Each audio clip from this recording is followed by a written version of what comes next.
أشهد أن محمد رسول الله.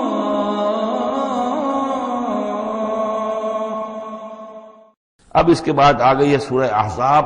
8 سورتیں مکی اب ختم ہو گئی. سورۃ الفرقان، سورۃ الشعراء، سورۃ النمل، سورۃ القصص، پھر سورۃ العنکبوت، سورۃ الروم، سورۃ لقمان اور سورۃ السجدہ. اب یہ سورت ہے واحد، اور یہ نوٹ کر لیجئے اچھی طرح، اس کا جوڑا ہے سورہ نور کے جو ہم پڑھ چکے ہیں. پہلے 14 سورتوں کے بعد ایک سورت آئی مدنی، سورہ نور. اب 8 مکی صورتوں کے بعد ایک سورت آئی ہے، یہ سورہ احزاب. اور اتنی گہری مناسبت ان کے مضامین میں، معاشرتی احکام، زمانہ نزول کے اعتبار سے یہ 1 سال پہلے نازل ہوئی ہے سورہ نور سے. یہ سن 5 زمانہ نزول ہے، وہ سن 6 زمانہ نزول ہے. چنانچہ جو معاشرتی احکام آئے ہیں ان میں بھی آپ کو یہ ترتیب ملے گی کہ پردے کے ابتدائی احکام اس صورت میں آئے ہیں. اور پردے کے ابتدائی احکام سے مراد کیا ہے؟ گھر سے باہر نکلتے ہوئے عورت کو کیا کرنا ہے، مسلمان عورت کو کیا کرنا ہے، گھر سے باہر کا پردہ کیا ہے. لیکن گھر کے اندر جو پردہ ہے، سطر ہے اس کا ذکر جو ہے وہ یہ سورہ نور کے اندر تھا جو ہم پڑھ چکے ہیں. اس کے محرم کون کون ہیں، گھر میں کون آ سکتا ہے، باقی سب جو ہے نامحرم. وہ گھروں میں ہمارا جو نظام بنا تھا کہ بیٹھک باہر ہوتی تھی، جو بھی مہمان آیا ہے، کوئی آیا باہر ٹھہرے گا، اندر نہیں جائے گا. باہر کا ایک مردانہ حصہ ہے مکان کا، پھر وہ ایک ڈیوڑی ہوتی تھی، ڈیوڑی میں سے اندر پھر زنانہ ہے. خواتین آئیں گی تو اندر جائیں گی، باقی مرد جو ہے وہ باہر ٹھہریں گے، اندر نہیں جائیں گے. ہمارے یہاں کی وہ مکس جو ہے وہ معاشرت نہیں تھی، مخلوط معاشرت نہیں تھی. تو اس میں یہ ہے کہ جو نامحرم ہے وہ وہاں رہیں گے، باہر بیٹھک میں بیٹھیں گے، اور جو محرم ہے وہ اندر جا سکتا ہے. اس جو گھر کی خاتون ہے، خاتون خانہ ہے، اس کا بھائی ہے، اس کا بھتیجا ہے، اس کا بھانجا ہے، اس کے والد ہیں، اس کا چچا ہے، وہ ہے، ٹھیک ہے، وہ محرم ہے، وہ گھر کے اندر جا سکتے. یہ سارے احکام اس میں دیے گئے. سورہ نور کا اور سورہ احزاب کا ایک فرق یہ ہے کہ سورہ احزاب میں اگرچہ جنگ کے معاملے میں کچھ تذکرہ تو ہے، لیکن کسی جنگ کا وہاں پر ذکر موجود نہیں ہے. خلافت قائم کرنے کا معاملہ ہے، وہ آیا ہے کہ خلافت اب قائم ہوگی، لیکن خلافت کے قیام کے لیے جو اصل ٹرننگ پوائنٹ تھا وہ جنگ احزاب تھی، غزوہ احزاب. اس کا ذکر جو ہے وہ سورہ احزاب میں ہے. تو اس طریقے سے یہ دونوں صورتیں باہم بہت ہی ایک دوسرے سے مشابہ ہیں. اور جیسا کہ میں نے عرض کیا تھا، آیت نمبر 35 وہاں کی عظیم ترین آیت ہے. اللہ نور السماوات والارض مثل نورہ کمشکاۃ فیہا مصباح المصباح فی زجاجہ. یہ جو آیت ہے پوری، وہ عظیم ترین آیت ہے ایمان کی حقیقت پر. اور ٹھیک 35ویں آیت اس صورت کے اندر ہے کہ جب وہ ایمان حقیقی دل میں پیدا ہو جاتا ہے تو انسان کی شخصیت میں کیا اوصاف پیدا ہوتے ہیں. وہ 10 اوصاف مردوں اور عورتوں کے ذمن میں دوہرا کر آئے ہیں، وہ اس سورہ مبارکہ میں نمبر 35 آیت وہی ہے. اس میں ایک خاص بات نوٹ کیجئے کہ اگرچہ اس کے جو 2 رکوع ہیں، دوسرا اور تیسرا، وہ ایک ہیں اپنے مضمون میں، اور اس کے اندر غزوہ احزاب کا تذکرہ ہے. پہلا رکوع جو ہے وہ پھر چوتھے کے ساتھ جا کر ملے گا، جیسے کہ ہم نے دیکھا تھا سورہ توبہ کے اندر بھی کہ پہلا رکوع پھر چوتھے کے ساتھ جا کر ملتا تھا. اس کے مضامین جو ہے اس کے ساتھ ملتے تھے. درمیان میں جو ہے 2 رکوع آ گئے تھے کہ جو 1 سال پہلے نازل ہوئے، جو کہ یعنی فتح مکہ سے پہلے نازل ہوئے. لیکن اس کے بعد وہ جو نازل ہوئے ہیں سن 9 کے اندر، اس کے اندر جو ہے وہ پہلا رکوع کی 6 آیات، اور اس کے بعد پھر چوتھا اور 5واں رکوع ہے. بالکل وہی آپ کو ترتیب یہاں ملے گی. اس لیے کہ قرآن کا اسلوب یہ ہے کہ خاص جو موضوع ہوتا ہے کسی صورت کا، اس سے متعلق آیات کو پہلے نکال کر رکھ دیتے ہیں. جیسے سورہ انفال میں بھی ہم نے دیکھا، یسألونک عن الانفال قل الانفال للہ والرسول، اگرچہ وہاں پھر بات کو چھوڑ دیا گیا، پھر جا کر وہ صورت کے وسط میں مضمون آ رہا ہے. اس میں ایک خاص جو مضمون آیا ہے وہ یہ ہے کہ حضور صلی اللہ علیہ وسلم نے جو شادی کی حضرت زینب سے رضی اللہ تعالی عنہا، حالانکہ حضرت زینب جو ہے اس سے پہلے حضور ہی کی فرمائش پر ان کی شادی کی گئی تھی حضرت زید ابن حارثہ سے. زید ابن حارثہ رضی اللہ تعالی عنہ حضور کے غلام تھے، اور حضور نے انہیں آزاد کر کے اپنا بیٹا بنا لیا تھا. تو محبت بہت تھی حضور کو حضرت زید ابن حارثہ سے. لیکن یہ ہے کہ ایک تو منہ بولا بیٹے کی کا قرآن میں نفی آ گئی کہ منہ بولے بیٹے کی کوئی حیثیت نہیں ہے. اسلام میں اس کی کوئی قانونی اور شریعت کے اندر اس کا کوئی مقام نہیں. بیٹا تو وہی ہے کہ جو آپ کے صلب سے ہے. دوسرے یہ کہ اب منہ بولے بیٹے کی بیوی جب حضرت زید نے طلاق دی تو آیا منہ بولے بیٹے کی بیوی سے کوئی شخص جو ہے وہ نکاح کر سکتا ہے؟ کیا وہ محرمات ابدیہ میں سے ہے؟ تو عرب میں رواج یہ تھا کہ چونکہ وہ منہ بولے بیٹے کو بھی سمجھتے تھے کہ جیسے اصلی بیٹا ہے، تو جیسے یہ کہ جو سلبی بیٹا ہے اس کی بیوی سے اگر اس نے طلاق دے دی ہو یا فرض کیجیے بیٹا فوت ہو گیا ہو، تب بھی یہ ہے کہ اس کی جو بیوی ہے، بیوہ ہے یا مطلقہ ہے، اس سے وہ شخص شادی نہیں کر سکتا، شوہر جو فوت ہو گیا ہے یا جس نے طلاق دی اس کا باپ۔ تو یہاں پر اس پہ بڑا طوفان اٹھا، بلکہ یہ کہ حضور کو خود اندیشہ تھا۔ حضور نے ایک طرح سے کہہ کے بہت کہہ سن کر حضرت زینب کو آمادہ کیا تھا کہ وہ شادی کر لیں۔ زینب جو ہے رضی اللہ تعالیٰ عنہ اونچے گھرانے کی، بنو ہاشم کی خاندان سے تعلق رکھنے والی، اور حضرت جو زید ابن حارثہ تھے ان پر غلامی کا داغ لگ چکا تھا۔ تو عرب کی ایک خاص جو ہے ان کے ہاں ایک سوچ تھی، ان کا ایک مزاج تھا، ان کی روایات تھیں، لیکن بہرحال حضرت زینب نے حضور کی فرمائش پر وہ نکاح کر لیا، لیکن یہ کہ ان میں نباہ نہیں ہو سکا۔ حضرت زینب انہیں ذہناً قبول نہیں کر سکی کہ یہ میرے برابر کا ہے یا میری اس کی حیثیت جو ہے وہ واقعی ایسی ہے، یعنی شوہر کو جس طرح آنکھوں پر بٹھانا چاہیے، شوہر سے جس طریقے سے اس کا ادب ہونا چاہیے وہ نہیں کر سکی حضرت زینب۔ لہذا حضرت زید بن حارثہ جو ہے متواتر کہتے رہتے تھے کہ حضور ہمارا معاملہ ٹھیک نہیں چل رہا ہے، مجھے اجازت دیجیے کہ میں اس کو طلاق دے دوں۔ حضور روکتے تھے کہ ایک تو میں نے اس کو کہہ سن کر شادی کروائی، وہ تو اس کے لیے آمادہ بھی نہیں تھی، نہ گھر والے آمادہ تھے، لیکن میرے کہنے سے شادی کر لی انہوں نے۔ اب یہ طلاق دیں گے تو طلاق کا داغ لگے گا ان کے اوپر اور صدمہ ہوگا، تو حضور روکتے رہے۔ لیکن شاید یہ بھی دل میں آپ کے خیال تھا کہ اگر خدا نہ خواستہ زید نے طلاق دے ہی دی تو پھر زینب کی دل جوئی اس کے بغیر ممکن نہیں ہوگی کہ میں خود پھر ان سے شادی کروں، لیکن میں کیسے شادی کروں گا جبکہ میں نے تو زید کو اپنا منہ بولا بیٹا بھی کہا تھا، تو اس حوالے سے تو اسکینڈل بن جائے گا، اور پورے لوگ جو ہیں دشمن تو موجود ہیں، مارے آستین منافقین بھی موجود تھے، وہ اس کو ایک ایشو بنا لیں گے میرے خلاف۔ یہ ہے پس منظر جو پہلے رکوع میں آ رہا ہے۔ یا ایھا النبی اتق اللہ، اے نبی اللہ کا تقوی اختیار کیجئے، ولا تطع الکافرین والمنافقین، اور کافروں اور منافقوں کی باتیں نہ مانیے۔ میں آپ کو اطاعت امر صرف حکم دینے کو نہیں کہتے بلکہ مشورے کو بھی کہتے ہیں، اور اطاعت صرف کسی کا حکم ماننے کو نہیں کہتے، کسی کی بات کو وزن دینا، توجہ سے سننا، یہ بھی اس میں شامل ہے۔ وَلَا تُطِعِ الْكَافِرِينَ وَالْمُنَافِقِينَ، آپ ان کافروں اور منافقین کی بات کا دھیان نہ کریں۔ ان اللہ کان علیما حکیما، یقیناً اللہ تعالی علیم ہے اور حکیم ہے۔ وَاتَّبِعْ مَا یوحیٰ الیک من ربک، اور پیروی کیجئے اس کی کہ جو آپ کی طرف، آپ کے رب کی طرف سے وحی کی جا رہی ہے۔ ان اللہ کان بما تعملون خبیرا، اور جو کچھ تم کرتے ہو اللہ اس سے واقف ہے۔ وتوکل علی اللہ، اور اللہ پر توکل کیجئے۔ وکفی باللہ وکیلا، اور اللہ ہے کافی ہے آپ کے توکل کے لیے، آپ کے لیے سہارا۔ یعنی یہ کہ آپ لوگوں کی جو پروپیگنڈا ہوگا اس کا اندیشہ ہے آپ کو، اس کا بالکل دھیان نہ کیجئے۔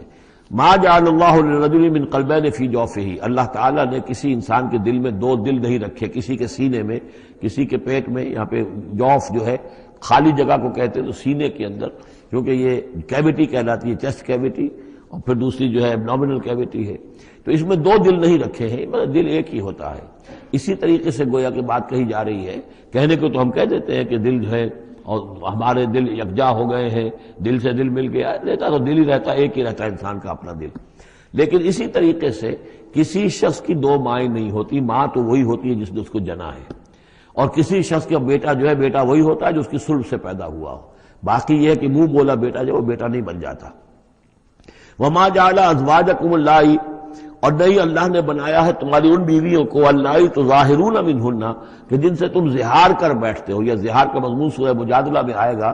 عربوں میں روایت یہ تھا کہ بہت ناراض ہو گئے، بیوی سے کہہ دیا تم تو میری ماں کی طرح ہو، گویا کہ اب یہ ہمیشہ کے لیے حرام ہو گئے۔ طلاق مغلظ کا بھی مغلظ در مغلظ طلاق ہو گئی، اب وہ کسی طرح بھی اس کے لیے اس سے کوئی تعلق رکھنا جائز نہیں ہے۔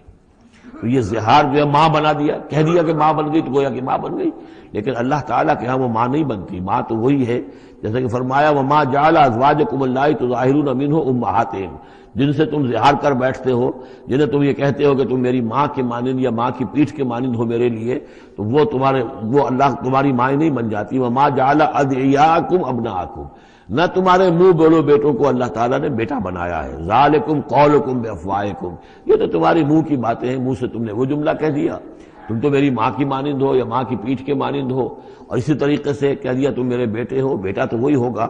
واللہ یقول الحق، اللہ تعالیٰ حق فرما رہا ہے، وہو یہدی السبیل، اور وہی سیدھے راستے کی طرف ہدایت دینے والا ہے۔ ادعوہم لآبائہم، لوگوں کو پکارا کرو ان کے باپوں کے ساتھ، باپوں کے نام کے ساتھ۔ چنانچہ یہ حکم ہے، اگر آپ نے کسی کو لے لیا ہے، کوئی اپنے بھتیجے کو، بھانجے کو، آپ کے ہاں اولاد نہیں ہے، تو بہت سے مسائل آ جاتے ہیں، لوگ کہتے ہیں کہ میں اپنا نام لکھوا دوں اس کے باپ کی جگہ تاکہ اس کو پتہ نہ چلے، چھوٹے سے بچے کو لے آئے تو اب وہ کیا کہے گا کہ یہ میرے اصل والدین نہیں ہیں، میرے والدین تو وہ تھے، بڑا ہو کر معلوم ہوگا۔ تو ایک یہی سمجھیے کہ سائیکولوجیکل شوق جو پہنچتا ہے، اس سے بچانے کے لیے بعض لوگ سوچتے ہیں کہ ہم اپنا ہی نام درج کروا دیں وہاں پر اور اس کا نام ولدیت اسی کی، لیکن نہیں، یہ حرام مطلق ہے۔ قرآن مجید کا یہ صاف حکم ہے، قول یہ ادعوہم لآبائہم، ان کو پکارو ان کے نام، ان کے باپوں کے نام کے حوالے سے۔ اسی لیے پہلے حضرت زید کو لوگ کہتے تھے زید ابن محمد، اس لیے کہ حضور نے انہیں اپنا بنایا ہوا تھا متبنہ، اور وہ بولا بیٹا۔ یہ آیتیں جب نازل ہوئی تو پھر اب وہ رہ گئے زید ابن حارثہ، دوبارہ وہ زید ابن محمد اب نہیں رہے۔ ادعوہم لآبائہم هو اقسط عند اللہ، یہی زیادہ مبنی بر انصاف ہے اللہ کے نزدیک۔ فإن لم تعلموا آباءهم فإخوانكم في الدين، اور اگر تم جانتے نہیں ان کے باپ کو، کہیں کوئی بچہ جو ہے، چھوٹا سا بچہ کہیں مل گیا ہے، معلوم نہیں، نہ اس کو ہوش تھا، ایسا ہوا ہے، پارٹیشن کے وقت بہت ہوا ہے، پوری گاڑی جو ہے آ رہی تھی، سب کے سب جو ہے وہ قتل کر دیے گئے، کوئی بچہ کہیں پر زندہ مل گیا ہے، اور ایسے لوگ، ان سے ملاقات بھی ہوئی ہے ایک صاحب سے لاہور میں، اب ان کو کسی نے لے کر پال لیا ہے، ٹھیک ہے، لیکن یہ کہ اگر اب معلوم نہیں کہ ان کے باپ کا نام کیا ہے، کوئی نہیں جانتا، نہیں ہے اگر تم اس کے باپ کا نام نہیں جانتے، فَإِن لَمْ تَعْلَمُوا آبَاءَهُمْ فَإِخْوَانُكُمْ فِي الدِّينِ وَمَوَالِيكُمْ، وہ تمہارے دینی بھائی شمار ہوں گے اور وہ تمہارے رفیق ہیں، تمہارے موالی ہیں۔ وَلَيْسَ عَلَيْكُمْ جُنَاحٌ فِيمَا أَخْطَأْتُمْ بِهِ، لیکن جو کچھ تم سے اب تک کوئی غلطی ہو گئی ہے یا غلطی ہو جائے تو اللہ تعالیٰ تمہیں پکڑے گا نہیں۔ وَلَكِن مَا تَعَمَّدَتْ قُلُوبُكُمْ، لیکن جو بھی کچھ تم اپنے دلوں سے پورے ارادے کے ساتھ کرو گے تو اس پر یقیناً اللہ تعالیٰ جو ہے حساب لے گا۔ وَكَانَ اللَّهُ غَفُورًا رَحِيمًا، اور یقیناً اللہ غفور الرحیم ہے، بخشنے والا اور مہربان۔ النبی اولیٰ بالمؤمنین من انفسہم، یقیناً نبی جو ہے اہل ایمان کے لیے ان کی اپنی جانوں سے زیادہ محبوب ہونا چاہیے، زیادہ جو ہے حقدار ہے کہ وہ اپنی جانوں سے زیادہ حضور کی جان کی فکر کریں، حضور کی جان سے محبت رکھیں۔ وَأَزْوَاجُهُ أُمَّهَاتُهُمْ، اس میں یہ ہے کہ یہاں پر یوں سمجھیے کہ گویا کہ محذوف یہ ہے کہ وَهُوَ أَبٌ لَهُمْ، یعنی حضور جو ہے، رسول جو ہے وہ ان کے لیے بمنزلہ باپ ہے۔ اس کے لیے ایک حدیث بھی موجود ہے کہ میرا مقام تم سب کے والد کی حیثیت سے، جیسے کہ فرمایا گیا ازواجہ امہاتہم، ابھی آ رہا ہے کہ اس کی جو بیویاں ہیں نبی کی وہ تمام مسلمانوں کی مائیں ہیں۔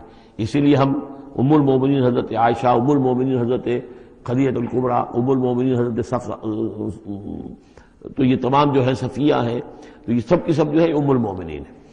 تو النبی اولیٰ بالمؤمنین من انفسہم وہو اب لہم، ان کے لیے باپ کے درجے میں ہے۔ بلکہ یہ کہ یہ بعض جو ابتدائی قاری تھے وہ تو اس کے ساتھ پڑھتے بھی تھے اس کو۔ وازواجہ امہاتہم، اور اس کی بیویاں جو ہے وہ ان کی ماؤں کا درجہ رکھتی ہیں۔ واولو الارحام بعضهم اولیٰ ببعض فی کتاب اللہ، باقی یہ ہے کہ جو رحمی رشتے ہیں، جو سگے بہن بھائی ہیں، رحمی جن کے رشتے ہیں، وہ اللہ کی کتاب میں، شریعت میں وہ ایک دوسرے سے قریب تر ہیں۔ یہ الفاظ آ چکے ہیں سورہ انفال کی بھی آخری آیت کہ یہ اپنے بھائیوں کے ساتھ جو بھی بھلا سلوک کرو۔ انصاری اور مہاجر بھائی بن گئے تھے، انہوں نے اپنی زندگی میں اپنے گھر تقسیم کر دیے یا اپنی دکانیں تقسیم کر دی، وہ ٹھیک ہے، زندگی میں جو بھی تم چاہو، الا ان تفعلوا الی اولیاءکم، تم اپنے بندوں کے ساتھ جو خیر بھی کرنا چاہو اپنے بھائیوں اور دوستوں کے ساتھ کرو، لیکن وراثت میں ظاہر بات ہے منہ بولے بھائی کا کوئی حصہ نہیں، منہ بولا بیٹے کا کوئی حصہ نہیں۔ اور وہ جو بنا دیے گئے تھے انصاری اور مہاجر آپس میں بھائی، وہ بھائی چارہ جو ہے وہ بھی وراثت کے اندر نہیں چلے گا، وراثت جو ہے وہ تو جو اصل رحمی رشتے ہیں انہی میں ہے۔ وَأُولُو الْأَرْحَامِ بَعْضُهُمْ أَوْلَىٰ بِبَعْضٍ فِي كِتَابِ اللَّهِ مِنَ الْمُؤْمِنِينَ وَالْمُهَاجِرِينَ، اہل ایمان اور مہاجرین ان سب کا معاملہ یہی ہے۔ إِلَّا أَن تَفْعَلُوا إِلَىٰ أَوْلِيَائِكُمْ مَعْرُوفًا، ہاں تم اپنے دوستوں کے ساتھ کوئی نیک سلوک کرو، بھلائی کرو، ان کو کچھ اپنے زندگی کے اندر تم اگر کچھ ہبہ کرنا چاہتے ہو ہبہ کر سکتے ہو، یہ سارے کام ہو سکتے ہیں، لیکن قانون اور شریعت اور وراثت اس میں ان کا کوئی حصہ نہیں۔ کان ذالک فی الکتاب مستورا، یہ تمام چیزیں جو ہے کتاب میں پہلے سے لکھی ہوئی ہیں، اس لیے بھی کہ یہ چیزیں جو آ چکی ہیں، اول تو یہ کہ تورات میں بھی ہوں گی، لیکن سورہ نساء میں بھی یہ باتیں آ چکی ہیں، اسی طریقے سے سورہ انفال میں بھی آ چکی ہیں۔ وَإِذْ أَخَذْنَا مِنَ النَّبِيِّينَ مِيثَاقَهُمْ، اور ذرا یاد کرو جب کہ ہم نے لیا تھا انبیاء سے ایک میثاق، یہ آل عمران میں ہم پڑھ چکے ہیں، 81 اور 82 نمبر 81 82 آیات ہیں یہ، اس میں ہم نے میثاق لیا تھا، میثاق النبیین ومنک ومن نوح، آپ سے بھی لیا تھا اور نوح سے بھی لیا تھا، وابراہیم وموسیٰ وعیسیٰ ابن مریم، اور ابراہیم سے اور موسیٰ سے اور عیسیٰ ابن مریم سے، واخذنا منہم میثاقا غلیظا، اور ان سب سے ہم نے بڑا گاڑا قول و قرار لیا تھا، میثاق لیا تھا۔ یہ ذکر ہو چکا ہے سورہ آل عمران میں۔ اور یہاں بھی نوٹ کیجئے، اگر ہم یہ نہ مانیں کہ یہ ارواح کا معاملہ ایک علیحدہ وجود ہے اور یہ پہلے پیدا کر دیے گئے تھے، تو میثاق کب لیا گیا؟ ان سب کو کیسے جمع کیا گیا؟ وہ تو ایک میثاق الست جو ہے تمام ارواح سے لیا گیا، الست بربکم، پھر ان میں سے جو وہ تھے جنہیں نبوت ملنے والی تھی، روح محمدی بھی موجود تھی اور روح ابراہیم بھی تھی، روح عیسیٰ بھی تھی، یہ ساری ارواح تھی، ان سے پھر ایک ایڈیشنل جو میثاق لیا گیا۔ وہ ظاہر بات ہے کہ جب تک کہ آپ روحانی وجود کا علیحدہ سے ہونا اس کو تسلیم نہیں کرتے تو قرآن مجید کے یہ سارے مضامین جو ہیں پھر کہیں گے استعارہ ہے، تو استعارہ رہ جائے گا، پھر کوئی حقیقت ثابت نہیں رہے گی۔ لِيَسْأَلَ الصَّادِقِينَ عَنْ صِدْقِهِمْ، تاکہ اللہ تعالیٰ پوچھ لے سچوں سے ان کے سچ کے بارے میں، اور گویا کہ آگے محذوف ہے وَالْكَاذِبِينَ مِنْ كِذْبِهِمْ، اور جو جھوٹے ہیں ان سے ان کے جھوٹ کے بارے میں سوال کر لے، تاکہ اللہ تعالیٰ پوری طرح پوچھ گچھ کر لے سچوں سے ان کے سچ کے بارے میں۔ وَعَدَّ لِلْكَافِرِينَ عَذَابًا أَلِيمًا، اور یقیناً اس نے کافروں کے لیے ایک بہت دردناک عذاب تیار کیا ہوا ہے۔ یہ پہلا رکوع یہاں پر ختم ہو گیا، یہ 8 آیات کا ہے۔ اس کے بعد اب یہ مضمون چلے گا 2 رکوعوں کے بعد چل کر، دوسرے تیسرے کے بعد چوتھے رکوع کے ساتھ۔ ابھی یہ صرف اس کی تمہید ہے کہ اے نبی آپ ان کافروں کا اور منافقین کا کوئی اسکینڈل بن جائے گا، کوئی یہ ہو جائے گا، کوئی وہ ہو جائے گا، اس کو اپنے ذہن سے بالکل نکال دیجئے، جو اللہ کا حکم ہے اس کے اوپر عمل کیجئے۔ آپ کے لیے وہ نکاح کرنے میں قطعاً کوئی قباحت نہیں ہے، اور اللہ تعالیٰ نے تو گویا کہ آپ کو حکم دے دیا، اس لیے کہ وہ آ جائے گا کہ ہم نے تو وہ شادی آپ کی کر دی ہے، ہمارے حکم سے یہ حضرت زینب کے ساتھ آپ کا نکاح جو ہے طے پا چکا ہے۔ اس کے بعد 2 رکوع جو ہے ان میں ذکر ہو رہا ہے غزوہ احزاب کا۔ ہمارے پاس چند منٹ ہیں تو غزوہ احزاب کا جو تاریخی پس منظر ہے وہ میں بیان کر دیتا ہوں، باقی اس سے آگے ہم پڑھیں گے انشاءاللہ تعالی کل۔ یہ غزوہ ہوا ہے سن 5 میں، اور اس کے لیے جو ہے بڑا اہتمام ہوا ہے۔ سب سے پہلے تو یہ کہ بنو نذیر جو نکال دیے گئے تھے مدینے سے، اور وہ پھر جا کر خیبر وغیرہ میں آباد ہو گئے تھے، اب انہیں مدینے کی یاد آتی تھی، انہیں ستاتی تھی یاد مدینے کی، وہ واپس آنا چاہتے تھے، وہ چاہتے تھے کہ مسلمانوں سے انتقام لے۔ تو انہوں نے پھر یہ ہے، اور اس میں خاص طور پر وہ ابو عامر راہب جس کا تذکرہ ہم پڑھ چکے ہیں سورہ توبہ کے اندر، انہوں نے جو ہے بڑی محنت کر کے ایک طرف قریش کو آمادہ کیا کہ وہ حملہ کریں، دوسری طرف یہ ہے کہ جو نجد کے قبائل تھے غطفان وغیرہ ان کو آمادہ کیا۔ تو یہ ایک گویا سمجھیے کہ متحدہ محاذ بن کر ایک گرینڈ آرمی جو ہے وہ آئی، 12,000 کی فوج، جو عرب میں یوں سمجھیے کہ یہ کوئی انہونی سی بات تھی کہ کوئی اتنی بھی قوت، وہ شمال سے بھی آئے، جنوب سے بھی آئے، اور مغرب سے بھی آئے، مشرق سے بھی آئے۔ اس کا نقشہ تو بعد میں جب ہم پڑھیں گے تو کھل جائے گا۔ اب انہوں نے آ کر گھیر لیا مدینے کو، محاصرہ کر کے پڑ گئے، اتنی بڑی فوج۔ حضور کے پاس کل اس وقت جو تعداد بنتی تھی 3,000 کی تھی مدینے کے اندر، جن میں کہ منافقین بھی تھے۔ اور دوسری یہ کہ عقب میں وہ بنو قریظہ بھی موجود تھے، ایک قبیلہ بڑے طاقتور قبیلہ تھا، بڑا قبیلہ تھا، ان کی گڑھیاں تھیں، ان کے قلعے تھے، وہ موجود تھے۔ اب پیچھے وہ موجود ہیں، اندیشہ ہے کہ کہیں وہ غداری کریں، جیسے کہ اس سے پہلے بنو قینقاع نے کی یا بنو نذیر نے کی، اس وقت وہ غداری کریں گے، اور اس کی خبریں بھی مل گئی تھی کہ سلسلہ جنبانی ہو چکا ہے اور باہر سے وہ لشکر آ گیا ہے۔ 2 طرف مدینے کے حرات ہیں، چٹانیں ہیں لاوے کی، سیاہ پتھر ہیں اور چکنے ہیں، ان کے اوپر نہ اونٹ چل سکتا ہے اور نہ گھوڑا دوڑ سکتا ہے۔ تو وہ جو حرات ہیں مدینے کے 2 طرف، وہ تو گویا کہ ایک اللہ تعالیٰ کی طرف سے ایک نیچرل پروٹیکشن جو ہے مدینہ کو ملی ہوئی ہے۔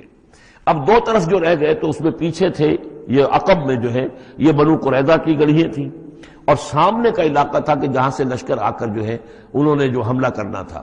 تو پھر حضرت سلمان فارسی کے مشورے پر جب یہ مشورہ کیا حضور نے کہ اب اس طرح کیا کیا جائے، اتنا بڑی فوج آ گئی ہے، تو انہوں نے پھر بتایا کہ ہمارے ہاں یہ ایران میں یہ رواج ہے کہ جب اس طرح کی سچویشن ہو تو کھلے میدان میں جا کر لڑنے کی بجائے ہم خندق کھود لیتے ہیں، تاکہ اس خندق کے اندر سے ہو کر پھر یہ ہے کہ جو بھی چھلانگ مار کے آئے گا خندق میں سے اس کو عبور کر کے آئے گا تو ان کے ساتھ مقابلہ کرنا آسان ہے، ایک ایک کر کے آئیں گے، 10-10 آئیں گے، ایک دم پورا لشکر جو ہے دوڑ کر جو ہے کیولری ان کی جو ہے گھوڑے دوڑا کر تو نہیں آ سکتے۔ تو اس حوالے سے پھر خندق کھودی گئی۔ بہت ہی یعنی رسد کم تھا، فاقے لوگوں کو ہو رہے تھے، 2 3 دن کے کھانے کو کچھ نہیں ملا، سردی شدید تھی۔ اس موسم میں پھر طے ہوا کہ خندق کھودو، تو مسلمان خندق بھی کھود رہے تھے، اور اسی دوران یہ خبر بھی مل گئی کہ بنو قریظہ بھی بغاوت پر اور بدعہدی پر آمادہ ہیں۔ یعنی ہر اعتبار سے یہ سمجھ لیجئے کہ اللہ تعالیٰ نے اہل ایمان کے صبر اور امتحان کے لیے ایک بہت ہی سخت خوفناک صورت پیدا کر دی۔ اگرچہ اس کے بعد ہوا کیا، اس میں یہ ہے کہ ایک حضرت نعیم تھے ابو مسعود الاشجعی، نعیم بن ابن مسعود اشجعی، انہوں نے ایک بڑی تدبیر کی، حضور سے آ کر اجازت بھی دی۔ اشجعی قبیلے کے تھے، وہ باہر کے تھے، مدینے کے نہیں تھے، کہ حضور اگر آپ مجھے اجازت دیں تو میں ان کے مابین کچھ آپس میں بد اعتمادی پیدا کر دوں۔ بنو قریظہ کے پاس گئے کہ دیکھو تم یہاں رہتے ہو، یہ تو باہر سے آئے ہیں، فرض کریں چلیے آپ یہ سمجھتے ہیں کہ وہ جیت جائیں گے اور محمد اور ان کے ساتھیوں کو تم ختم کر دو گے، لیکن یہ بھی سوچو کہ اگر برعکس ہو گیا 10%، 20%، 30%، کوئی امکان ہے کہ نہیں؟ تو تم کیا کرو گے؟ تمہیں تو یہاں رہنا ہے، پھر محمد کے ساتھ پھر تمہارا معاملہ ہوگا، اور ہو سکتا ہے کہ وہ چھوڑ کر چلے جائیں پھر۔ تو تم ایسے کرو کہ ان سے مانگو کہ کچھ لوگ ہاسٹیجز تمہیں دیں اپنے، تاکہ ان کو یقین یہ رہے، تمہیں یقین رہے کہ وہ اپنے وعدے سے پھریں گے نہیں، جو بھی وعدہ انہوں نے کیا ہے تمہارے ساتھ مدد کرنے کا، اور تمہارا جو اندر سے تم مسلمانوں پر حملہ کرو گے تو جو کچھ بھی ان کے وعدے وہ پورے کریں گے۔ انہوں نے کہا بات تو ٹھیک ہے، یہ نعیم جو کہہ رہا ہے یہ بات صحیح ہے۔ تو انہوں نے وہ مطالبہ کیا ان سے، قریش سے، اور وہ جو لشکر باہر پڑے ہوئے تھے 12,000 کے، کہ آپ اپنے کچھ آدمی ہمارے پاس بھیجیے تاکہ ہمیں اعتماد رہے، ہمارے پاس وہ رہیں گے ہاسٹیجز کی حیثیت سے، کہ ہمیں یقین رہے کہ آپ اپنی بات پوری کریں گے۔ ادھر سے جا کے ان سے کہا کہ وہ تم ان کے اوپر کیسے اعتماد کر رہے، وہ تو تمہارے اوپر اعتماد ہی نہیں کرتے، تم سے آدمی مانگ رہے ہیں۔ اور اس طریقے سے ان کے مابین جو ہے وہ ایک فرکشن پیدا کر دی، بد اعتمادی پیدا کر دی۔ ایک تو یہ تدبیر ہوئی، دوسرے یہ کہ سب سارے امتحان پورا ہو گیا اور دودھ کا دودھ پانی کا پانی جدا ہو گیا، اہل ایمان بھی ثابت ہو گئے، ثابت قدم یہ لوگ ہیں، اور منافقین کا بھی جو خب سے باطن تھا ان کی زبانوں پر آ گیا، اور معلوم ہو گیا کہ ان کے دلوں کے اندر نفاق ہے۔ پھر اللہ تعالیٰ نے ایک تیز آندھی بھیجی، وہ آندھی ایسی آئی، جھکڑ ایسا آیا کہ وہ لشکر جو تھا اس کے خیمے اڑ گئے، جہاں دیگیں چڑھی ہوئی تھی چولہوں کے اوپر آگ لگ گئی، اور اس سے ایک افراتفری پیدا ہوئی، جس کے نتیجے میں وہ لشکر انہوں نے وہاں سے کیمپ اٹھایا اور چلے گئے۔ باقاعدہ کوئی بڑی لڑائی کی کوئی شکل پیدا ہی نہیں ہوئی، لیکن اللہ نے بس امتحان جو ہے ایک شدید مسلمانوں کا لے لیا۔ یا ایھا الذین آمنوا اذکروا نعمت اللہ علیکم اذ جاءتکم جنود علیہم ریحا وجنودا لم تروها وکان اللہ بما تعملون بصیرا۔ صدق اللہ العظیم۔ رب اشرح لی صدری ویسر لی امری واحلل عقدۃ من لسانی یفقہوا قولی۔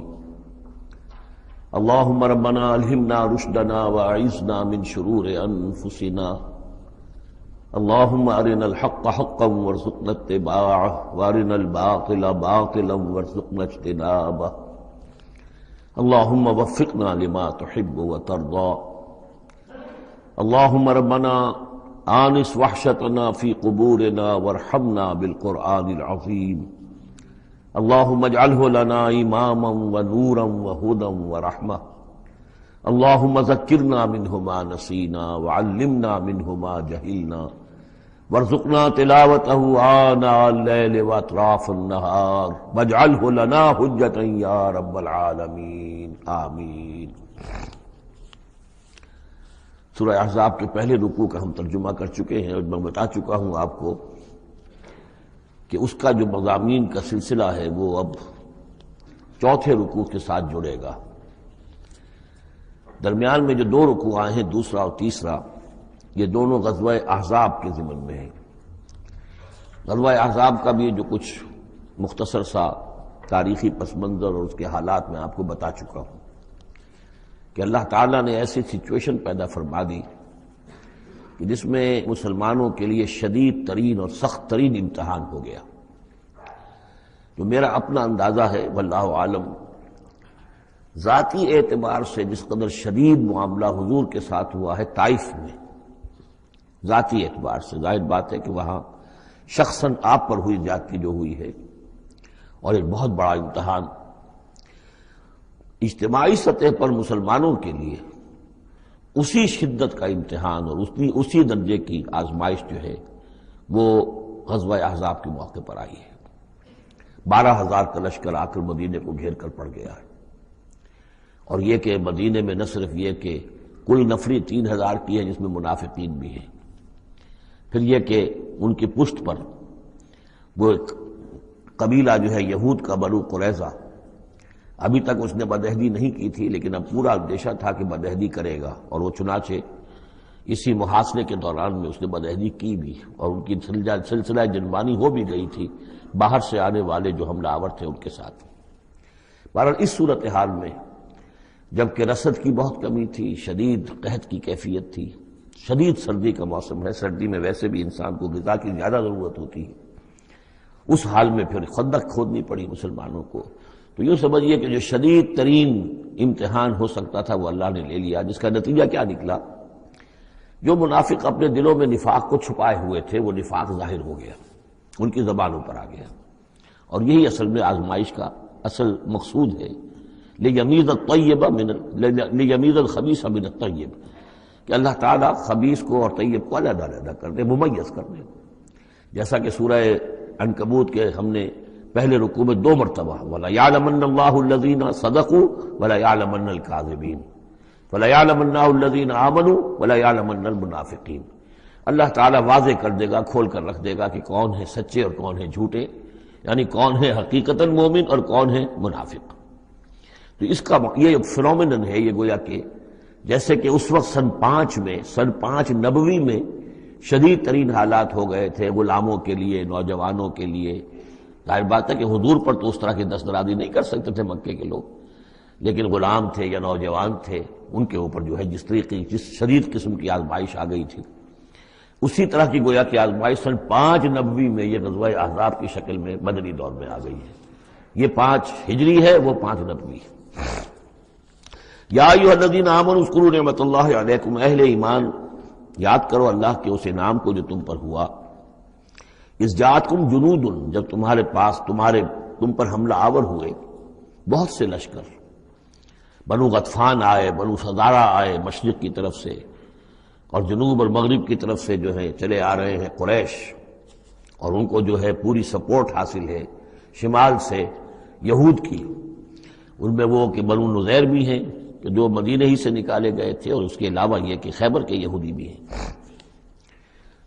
فارسلنا علیہم ریحًا، تو جب وہ لشکر آ گئے تم پر حملہ آور ہوئے تو ہم نے ان پر ایک آندھی بھیج دی، ایک تیز جھکڑ بھیج دیا، وجنودا لم تروها، وہ آندھی تو تم نے بھی دیکھی کہ آندھی آئی ہے، لیکن یہ کہ اور لشکر بھی ہم نے اتارے تھے جو تم نے نہیں دیکھے، یعنی فرشتے۔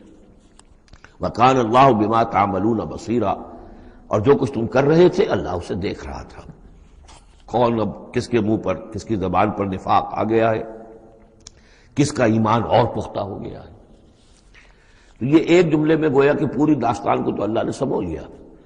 20-25 دن تک محاصرہ رہا، اکا دکا مبارزت ہوئی، عمرو بن عبد ود آیا، تو ان کا بہت ہی پورے عرب کا معنی ہوا جو ہے، وہ شہ سوار بھی تھا اور بہت بڑا وہ لڑاکا آدمی، 90 برس کی عمر، لیکن یہ کہ اس کے مقابلے میں آنے کی کوئی جرت نہیں کرتا تھا۔ جب وہ آیا ہے اور اس نے اپنے گھوڑے کو وہ ایڑ لگائی ہے کہ چھلانگ مار کر پوری جو تھی وہ خندق اس کو پار کر کے آ گیا، اور اکیلا ادھر آ کے کھڑا ہو گیا کہ آؤ کوئی ہے تمہارا مقابلہ وہ جو مجھ سے کر سکے۔ بہرحال سب لوگ ششدر حیران کہ اب اس کے مقابلے میں کون جائے۔ بالآخر حضرت علی نکلے رضی اللہ تعالیٰ عنہ، تو حضرت علی نے اس سے کہا، بلکہ اس نے کہا میرے مقابلے میں جو کوئی بھی آتا ہے، میری عادت ہے یہ کہ میں اسے پہلے 3 مواقع دیتا ہوں کہ وہ کوئی درخواست مجھ سے کرے جو منظور کر لوں۔ حضرت علی نے کہا میری پہلی درخواست یہ ہے کہ تم ایمان لے آؤ۔ نہیں یہ نہیں ہو سکتا۔ اچھا دوسری درخواست میری یہ ہے کہ تم جنگ سے واپس چلے جاؤ۔ انہوں نے کہا یہ بھی نہیں ہو سکتا۔ تیسری بولو۔ تو حضرت علی نے فرمایا اچھا آؤ اب پھر مقابلے میں آؤ، یہ تیسری درخواست یہ ہے کہ آؤ مجھ سے مقابلہ کرو۔ تو وہ ہنسا، کہتا لگایا کہ میرا اندازہ نہیں تھا کہ پورے عرب میں کوئی شخص مجھے یہ بھی کہہ سکتا ہے کہ مجھ سے آؤ مقابلہ کرو۔ بہرحال حضرت علی نے اسے واصل جہنم کیا رضی اللہ تعالی عنہ وارضاہ۔ تو اس قسم کی اکی دکی مبارزتیں ہوئیں، کوئی باقاعدہ جس کو کہتے ہیں کوئی مٹ بھیڑ لشکروں کی وہ نہیں ہو سکی، لیکن یہ کہ 25 دن کا محاصرہ طول کھینچ گیا تھا۔ ادھر وہ حضرت نعیم ابن مسعود اشجعی نے جو بھی کچھ سلسلہ جنبانی کیا، کوئی سری جھوٹ تو نہیں بولا، لیکن یہ کہ ایک توریے کے انداز میں ایسی شکل پیدا کر دی کہ جس سے بنی قریظہ کے اور ان کے درمیان بھی کم سے کم بد اعتمادی ضرور پیدا ہو گئی فوری طور پر۔ پھر وہ آندھی آئی شدید، اور اللہ نے جو فرشتے بھیجے انہوں نے کیا کیا یہ ہمیں نہیں معلوم، کیا شکل اختیار کی، کہ بہرحال وہ سب کے سب اپنے پڑاؤ اٹھا کر اور چلے گئے۔ لیکن جو اس دوران صورت رہی ہے اس کا نقشہ کھینچا جا رہا ہے، اس جاؤکم من فوقکم ومن اسفل منکم، جبکہ وہ آئے لشکر تمہارے اوپر سے بھی تمہارے نیچے سے بھی۔ یہ جو جغرافیائی جو سلسلہ ہے عرب کا، میں نے کئی دفعہ آپ کو بتایا ہے کہ شمالاً جنوباً یہ جو حجاز کا پہاڑی سلسلہ چلتا ہے شمالاً جنوباً، اسی میں مکہ ہے، طائف ہے، مدینہ ہے، اسی کے آخر میں اوپر جا کر تبوک ہے۔ تو اس پہاڑی سلسلے اور ساحل کے درمیان ایک میدان ہے، یہ تہامہ کہلاتا ہے، تہامہ نیچے ہے، بہرحال میدان ہے وہ، تو اب پہاڑی سلسلہ آیا۔ پھر یہ کہیں 30 میل، کہیں 40، کہیں 50 میل چوڑا جو یہ پہاڑی سلسلہ، اس کے بعد جو آتا ہے وہ سطح مرتفع ہے، وہ اونچی سطح ہے، لیکن مرتفع اس میں پہاڑی سلسلہ نہیں ہے، سطح ہے۔ تو اس جاؤکم من فوقکم، تو گویا کہ جو ادھر سے آئے ہیں وہ اوپر سے آئے ہیں، جو مشرق سے آئے، بنو غطفان وغیرہ کے جو قبائل آئے، اور من اسفل منکم، نیچے سے جو تہامہ کی طرف سے ہو کر آئے ہیں وہ قریش کا لشکر جو ہے کہ جو مکے سے ہو کر آیا ہے۔ وَإِذْ زَاغَتِ الْأَبْصَارُ، اور جب کہ نگاہیں کج ہو گئی تھیں، جسے ہم کہتے ہیں کہ نگاہیں پتھرا گئی خوف کے مارے۔ وَبَلَغَتِ الْقُلُوبُ الْحَنَاجِرَ، اور جب دل جو ہے وہ حلق میں آ گئے تھے، ہنسلیوں میں آ کر پھنس گئے تھے۔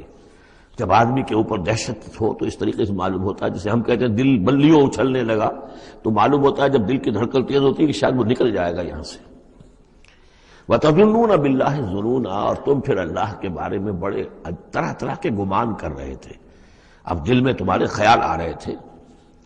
هُنَالِكَ ابْتُلِيَ الْمُؤْمِنُونَ، اس وقت اہل ایمان کا خوب امتحان لے لیا گیا، ابتلا خوب ہم نے کر لی، جانچ لیا، پرکھ لیا۔ وَزُلْزِلُوا زِلْزَالًا شَدِيدًا، اور وہ ہلا مارے گئے، جھنجھوڑ دیے گئے۔ وَإِذْ يَقُولُ الْمُنَافِقُونَ، اب نتیجہ کیا نکلا؟ جبکہ کہہ رہے تھے وہ منافق، وَالَّذِينَ فِي قُلُوبِهِم مَرَضٌ، اور جن کے دلوں میں روگ تھا، مَا وَعَدَنَا اللَّهُ وَرَسُولُهُ إِلَّا غُرُورًا، ہم سے اللہ اور اس کے رسول نے جو وعدے کیے تھے جھوٹے ثابت ہوئے، ہمیں سبز باغ دکھا کے مروا دیا اللہ نے اور اس کے رسول نے۔ ہم سے کہا تھا کیسر و کسریٰ کی سلطنتیں تمہارے قلبوں میں آئیں گی، ہم سے کہا تھا اللہ کی مدد آئے گی، یہ کہاں اللہ کی مدد آئی؟ بعض منافقین نے کہا ہمارا حال تو یہ کہ ہم قضاء حاجت کے لیے باہر نہیں جا سکتے، ہم مدینے کے اندر محصور ہو گئے ہیں۔ ظاہر بات ہے کہ سینیٹیشن کا بھی کوئی نظام نہیں تھا، کس قدر وہاں پر اس سے ایک مسئلہ پیدا ہو چکا ہو، باہر نکل نہیں سکتے بالکل، تو قضاء حاجت وغیرہ بھی وہی ہو رہی ہے۔ یہ ان کے منہ پر جو ہے، ان کی زبانوں پر جو اندر کا خبث تھا، اندر کی گندگی تھی، زبانوں پر آ گئی۔ ما وعدنا اللہ ورسولہ الا غرورا، نہیں وعدہ کیا تھا ہم سے اللہ اور اس کے رسول نے مگر جھوٹا، دھوکے کا وعدہ۔ وَإِذْ قَالَتْ طَائِفَةٌ مِّنْهُمْ يَا أَهْلَ يَثْرِبَ، اور جبکہ ان میں سے ایک گروہ یہاں تک کہہ رہا تھا اے یثرب والو، لا مقام لکم فارجعوا، اب تمہارا کوئی ٹھکانہ نہیں ہے، لوٹ جاؤ یہاں سے، کہاں تم مقابلہ کر سکتے ہو، یہ 12,000 کا لشکر آ گیا، کوئی ممکن ہے، کوئی امکان تمہیں نظر آتا ہے تو کسی طریقے سے کہیں سے بھاگنے کے لیے راستہ تلاش کرو۔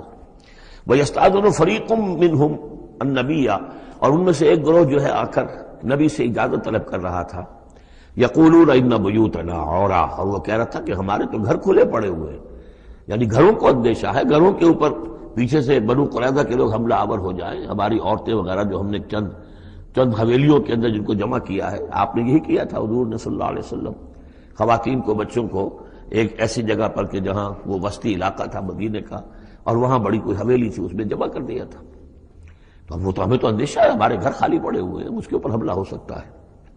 وما ہی اب عورا، حالانکہ وہ نہیں کھلے پڑے ہوئے تھے، اللہ تعالیٰ نے اور اللہ کے رسول نے پہرے وغیرہ کا بندوبست کیا ہوا تھا۔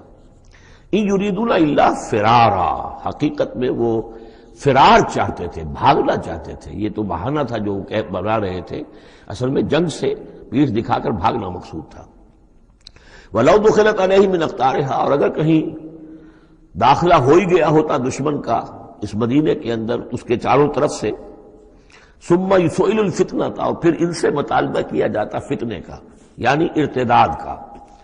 اگر یہ مشرکین کی فوجیں جو ہے کہیں خدا نخواستہ مدینے میں داخل ہو جاتی اور اب وہ کہتی کہ یا تو مرتد ہو جاؤ اور یا ہم تمہیں قتل کرتے ہیں، تو وہ ما تلبسوا الا لآتوها، وہ اس فتنے کو قبول کر لیتے، مرتد ہو جاتے، وما تلبسوا بها الا یسیرا، اور تھوڑی سی دیر بھی نہ لگاتے، بہت ہی تھوڑا سا وقفہ، یعنی وہ ایمان ان کے دلوں میں اس کی جڑیں گہری تھی نہیں، تو وہ مرتد ہونے کے لیے تیار تھے۔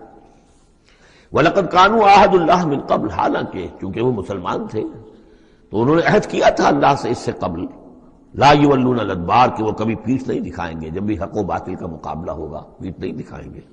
وَكَانَ عَهْدُ اللَّهِ مَسْئُولًا، اور یقیناً اللہ کے ساتھ جو عہد کیا گیا اور پھر اس کے بارے میں باز پرس ہوتی ہے کہ وہ عہد پورا کیا گیا یا نہیں کیا گیا۔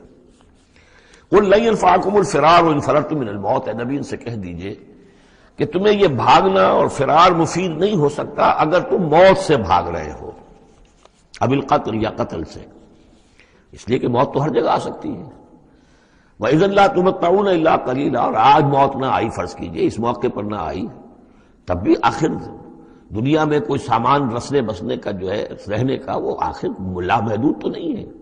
لا طلب ثم لا تمتعون الا قلیلا، نہیں تمہیں ساز و سامان ملے گا دنیا کی زندگی کا مگر تھوڑا سا، کچھ دن اور جی لو گے۔ قل من ذا الذی یعصمکم من اللہ، ان سے پوچھئے کون ہے وہ جو تمہیں اللہ سے بچا سکے، ان اراد بکم سوءا، اگر اللہ ہی نے فیصلہ کر لیا ہو تمہارے بارے میں کسی بری چیز کا، او اراد بکم رحمہ، اور اگر اللہ نے رحمت کا فیصلہ کیا ہو تو کون ہے جو اس کی رحمت کے آڑے آ سکے۔ ولا یجدون لهم من دون اللہ ولیا ولا نصیرا، اور یہ نہیں پائیں گے اللہ کے مقابلے میں نہ کوئی ولی حمایتی اور نہ مددگار۔ قد یعلم اللہ المعوقین منکم، تم میں سے اے نام نہاد مسلمانوں، اے منافقوں، ہمیں خوب معلوم ہے، اللہ کو خوب معلوم ہے کہ کون ان میں سے روکتے ہیں دوسروں کو کہ مت جاؤ، محاذ پر مت جاؤ۔ جیسا کہ میں بتا چکا ہوں کہ دو طرف تو حرات تھے، ادھر سے حفاظت تھی، پیچھے بنو قریظہ تھے، چونکہ وہ معاہد تھے، ان سے معاہدہ تو موجود تھا، لہذا اس اعتبار سے بظاہر وہ بھی محفوظ تھا، ادھر سے حملہ نہیں ہو سکتا تھا، اگرچہ اندیشہ ہر وقت تھا کہ کبھی وہ بھی دغا دیں تو پھر یہ ہے کہ چکی کے دو پارٹوں کے درمیان مسلمان آ جائیں گے۔ لیکن جو سامنے کا علاقہ تھا وہاں وہ خندق جو ہے کھود دی گئی، اور خندق سے ادھر جو ہے وہ مسلمان مورچہ لگا کے بیٹھے ہوئے، تو اب اس جو بھی وہ محاذ بنتا تھا اس پر کوئی نہیں جاتا تھا، روکتے تھے ادھر مت جاؤ، کہاں جا رہے ہو۔ قد یعلم اللہ المعوقین منکم، تم میں سے جو لوگ روکتے ہیں دوسروں کو، والقائلین لاخوانہم ہلم الینا، اور جو کہتے ہیں اپنے بھائیوں سے آؤ ہماری طرف آؤ، گھروں میں گھس جاؤ، چھپ جاؤ، تمہارا جو ہے کہیں نام و نشان نہ رہے، کہاں جا رہے ہو موت کے منہ میں۔ ولا یاتون الباس الا قلیلا، اور وہ نہیں آتے، حاضر نہیں ہوتے جنگ میں، یعنی میدان جنگ میں جہاں پر کہ فوجوں کا پڑاؤ ہے، آمنے سامنے کا معاملہ، مگر کبھی کسی وقت۔ شاذ اشیحۃ علیکم، اے مسلمانوں یہ تمہارے حق میں بہت بخیل ہے، کوئی خیر نہیں چاہتے تمہارے لیے، یہ خیر خواہ نہیں ہے، تمہارے بدخواہ ہے۔ فَإِذَا جَاءَ الْخَوْفُ رَأَيْتَهُمْ، اور جب خوف اگر چلا جائے، یہ لشکر چلے جائیں، یہ خوف کی کیفیت ختم ہو جائے، رأيتهم ينظرون، اذا جاء الخوف، جب خوف آتا ہے، خوف کی کیفیت پیدا ہو جاتی ہے، خوفناک صورتحال، رأيتهم ينظرون إليك، تو اے نبی آپ ان کو دیکھتے ہیں کہ آپ کی طرف ایسے دیکھ رہے ہوتے ہیں، تدور اعینہم کالذی یغشی علیہ من الموت، کہ ان کی آنکھیں ایسی پھرتی ہیں جیسے کہ اس شخص کی آنکھ پھرا کرتی ہے کہ جس پر موت کی غشی طاری ہو رہی ہو، کیونکہ اب مرحلہ آ گیا خطرے کا، پھر جنگ ہے، پھر جانا پڑے گا، پھر وہی ساری صورتحال، سارے اندیشے، سارے خطرات، تو گویا کہ ان کو موت کی غشی اور نزع کی کیفیت میں جو ہوتی ہے، آنکھیں جس طرح کے پتھرا جاتی ہیں یا پھرتی ہیں، اس طریقے سے تدور اعینہم کالذی یغشی علیہ من الموت۔ فاذا ذهب الخوف، اور جب خوف چلا جائے، ختم ہو جائے، یعنی وہ صورتحال جیسے کہ بعد میں ہو گئی کہ چلے گئے لشکر، جب چلے گئے تو اب ان کا طریقہ کار کیا ہے؟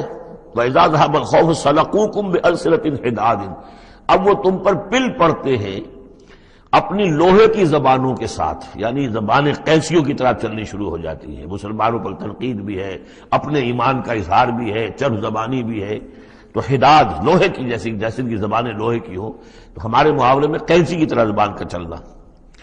سلق جو ہے عربی محاورے میں، عربی لغت میں آتا ہے بسطن بقہر اما بالید او باللسان، کسی کے پر حملہ آور ہونا یا ہاتھ سے یا زبان سے۔ تو سلقوکم بألسنۃ حداد اشیحۃ علی الخیر، اور پھر جو بھی کوئی مال غنیمت ہوگا اس کے اوپر یہ ایسے ہوں گے، جھکے پڑیں گے کہ مال سارا ہمیں ہی مل جائے۔ اولئک لم یؤمنوا، یہ وہ لوگ ہیں کہ جو حقیقتاً ایمان نہیں لائے، فأحبط اللہ اعمالہم، تو اے نبی انہوں نے اس کیفیت میں جو بھی کوئی نیکیاں کی ہیں، بظاہر نیکیاں، آپ کے امامت میں نمازیں بھی تو پڑھی ہیں نا انہوں نے، آخر مدینہ منورہ میں وہ نمازیں پڑھتے تھے منافق، کس کی امامت میں؟ محمد رسول اللہ کی امامت میں، کس مسجد میں؟ مسجد نبوی میں، لیکن ان کے سارے اعمال حبط ہو گئے، فأحبط اللہ اعمالہم، اللہ نے ان کے تمام اعمال اکارت کر دی، وَكَانَ ذَلِكَ عَلَى اللَّهِ يَسِيرًا، اور یہ چیز اللہ پر بہت آسان ہے۔ يَحْسَبُونَ الْأَحْزَابَ لَمْ يَذْهَبُوا، جبکہ جا چکے ہیں لشکر، ان کا حال یہ ہے کہ ان کے اوپر ابھی تک خوف طاری ہے، جیسے ہوتا ہے کہ کسی بڑے حادثے کے بعد بھی بہت دیر تک اعصاب کے اوپر جو ہے وہ ایک طرح کی کپ کپی طاری رہتی ہے، انسان کے سنسناہٹ سی رہتی ہے، اتنا بڑا حادثہ ہوا ہے۔ يَحْسَبُونَ الْأَحْزَابَ لَمْ يَذْهَبُوا، یہ سمجھتے ہیں کہ وہ گئے نہیں ہیں، کہیں ادھر چھپ گئے ہوں، کہیں پھر دوبارہ آ رہے ہوں، کہیں حملہ دوبارہ تو نہیں کر رہے ہیں، یہ کوئی ان کے ٹیکٹیکل موو تو نہیں تھی کہ ذرا پیچھے ہٹ کے پھر حملہ آور کریں۔ يَحْسَبُونَ الْأَحْزَابَ لَمْ يَذْهَبُوا، یہ سمجھتے ہیں کہ وہ لشکر گئے نہیں ہیں۔ وَإِن يَأْتِ الْأَحْزَابُ، اور اگر کہیں دوبارہ وہ لشکر جو ہیں، وہ فوجیں جو ہیں دوبارہ کہیں حملہ آور ہو جائیں، يَوَدُّوا لَوْ أَنَّهُمْ بَادُونَ فِي الْأَعْرَابِ، تو ان کی بڑی خواہش ہوگی کاش کہ ہم مدینے کو چھوڑ کر کہیں ریگستانوں میں چلے گئے ہوتے، اور کہیں نخلستانوں میں جا کر آراب کی حیثیت کے ساتھ ہم ان کے ساتھ چلے گئے ہوتے، بادیہ نشینوں کے پاس، یسألونک عن انبائکم، اور وہاں سے اے مسلمانوں تمہاری خبریں معلوم کرتے رہتے۔ اب کیا ہوا؟ اونٹ کس کروٹ بیٹھا؟ وَلَوْ كَانُوا فِيكُمْ مَا قَاتَلُوا إِلَّا قَلِيلًا، اور اگر یہ تمہارے درمیان موجود بھی رہے تو قتال میں تو حصہ نہیں وہ لیتے مگر شاس دکھانے کے لیے، کھانا پوری جسے ہم کہتے ہیں۔ اب ایک کردار تو یہ ہے جو سامنے آ گیا، دوسرا کردار کیا ہے؟ لَقَدْ كَانَ لَكُمْ فِي رَسُولِ اللَّهِ أُسْوَةٌ حَسَنَةٌ، دوسرے کردار کا جو دوسری تصویر ہے، اس کا جو خورشید ہے، سورج ہے، وہ محمد رسول اللہ کا کردار ہے۔ فرمایا اے مسلمانوں تمہارے لیے اللہ کے رسول میں ایک اسوہ ہے، نمونہ ہے، بہترین نمونہ۔ اب یہ بات نوٹ کرنے کی ہے کہ یہ آیت ہمارے ہاں سیرت کی تقاریر ہوں، کوئی میلاد کی محفلیں ہوں، کوئی وعظ ہو تو اس میں بہت پڑھی جاتی ہے یہ آیت اسوہ حسنہ، لیکن عام طور پر ہمارے یہاں اسوہ حسنہ کیا ہے؟ چھوٹی چھوٹی سنتیں، ان کا تذکرہ ہوگا، مسواک کرنا بھی اسوہ ہے، ٹھیک ہے، اسی طریقے سے اور سنتیں ہیں، مسجد میں داخل ہو تو داہنا پاؤں آگے آنا چاہیے، بایاں نہیں، ٹھیک ہے، ہونا چاہیے، ایک شخص کو کرنا چاہیے، اہتمام کرنا چاہیے، حضور کا یہی معمول تھا، یہ سب بھی اسوے میں شامل ہے۔ اصل اسوہ یہ ہے کفر کے مقابلے میں جان ہتھیلی پر رکھ کر میدان میں آنا، یہ ہے اسوہ، یہ اسوہ ہماری نگاہوں سے اوجھل۔ محمد رسول اللہ کا مثالی کردار کس اعتبار سے؟ جب بھوک تھی شدید، حضور کو بھی بھوک تھی اور فاقہ تھا، جب صحابہ نے آ کے شکایت کی کہ حضور ناقابل برداشت ہو گئی ہے یہ بھوک، دیکھیے ہم نے اپنے پیٹوں پر پتھر باندھے ہوئے ہیں تاکہ یہ کہ معدے کو وہ جو ہنگر کنٹریکشنز ہوتی ہیں وہ نہ ہو، اس کو کم سے کم جھوٹا ہی صحیح ایک دلاسا ہو کہ کچھ بوجھ ہے میرے اوپر، وہ بوجھ چاہے پتھر کا ہو، کھانے کا نہ ہو، یہ سب پتھر باندھے ہوئے، کمر دوہری نہ ہو جائے ہماری۔ حضور نے اپنا کرتا اٹھا کے دکھایا، وہاں 2 پتھر بندھے ہوئے، اور اسی حال میں جب صحابہ کدالیں چلا رہے ہیں، کھود رہے ہیں، تو حضور جو ہے اپنے کندھے پر بڑے بڑے پتھر اٹھا کر لے جا کر اور باہر پھینک رہے ہیں، اسی میں آپ شریک ہیں پوری طریقے سے۔ یہ ہے اسوہ۔ ایسا نہیں تھا کہ بس حضور تو کہیں ایک جگہ بیٹھے ہوں اور خیمہ لگا ہو اور مور چھل چلے جا رہے ہوں، سمجھے آپ، اور سب ٹھنڈی چھاؤں آپ کو فراہم کی گئی ہو اور باقی سب لوگ جو اس کام میں لگے ہوئے ہیں۔ یہ اسوہ ہے محمد کا صلی اللہ علیہ وسلم۔ لقد کان لکم فی رسول اللہ اسوۃ حسنہ، اسی کو میں کہا کرتا ہوں جدید اصطلاح میں، ایک ہے میکرو اکنامکس اور ایک ہے مائکرو اکنامکس۔ تو مائکرو سنت کو تو لوگ جانتے ہیں، یہ سنت ہے، یہ سنت ہے، اس میں سے بعض کے بارے میں بڑے جھگڑے بھی ہیں، رفع یدین سنت ہے یا نہیں ہے، لیکن میں اس مسئلے پر نہیں جا رہا ہوں۔ لیکن میکرو سنت جو ہے، سب سے بڑی سنت جو ہے، وہ تو یہ ہے کہ وحی کے آغاز کے بعد سے لے کر 40 برس کی عمر کے بعد سے لے کر حضور نے ایک لحظہ، ایک منٹ معاش کی جد و جہد میں صرف نہیں کیا۔ پوری زندگی، پورا وقت، پوری توانائی، پوری قوت دعوت دین، اقامت دین، دین کی دعوت، دین کی اقامت اسی میں لگائی۔ کوئی جائیداد نہیں بنائی، کوئی کاروبار، حالانکہ اس سے پہلے آپ بہت کامیاب تاجر تھے، کاروبار کرتے تھے، لیکن جب یہ فرض منصبی آ گیا، یا ایھا المدثر قم فانذر وربک فکبر، اب یہی کام ہے، تو کچھ تو اس کی بھی پیروی کرنے کی کوشش کی جائے، اس درجے میں نہ صحیح، وہ عکس تو ہو۔ میکرو سنت جو ہے کسی درجے میں تو اپنی زندگی کے اندر اس کا عکس پیدا کیا جائے، ہاں اس کے ساتھ پھر چھوٹی چھوٹی سنتیں بھی ہو جاؤں تو کیا کہنے ہیں، پھر نور علی نور ہے، لیکن یہ اس میکرو سنت کا تو ہے ہی نہیں، اپنے تو ساری توانائی ساری طاقت سارا وقت دنیا بنانے میں، اور یہ کہ وہ مسواک کر لی تو سمجھا کہ میں نے تیر مار لیا، 100 شہیدوں کا ثواب مل گیا مجھے، میں نے مسواک کیے، میں نے برش نہیں کیا۔ اور بعض لوگ تو پھر مسواک اپنی جیب میں اس طرح رکھتے ہیں کہ جیسے قومی نشان ہمارا، یہ اس طریقے سے تاکہ معلوم ہو جائے کہ یہ شخص جو ہے سنت رسول کا یہ جو ہے پابندی کرنے والا ہے۔ تو لقد کان لکم فی رسول اللہ اسوۃ حسنۃ لمن کان یرجو اللہ والیوم الآخر، بڑی اہم آیت ہے یہ۔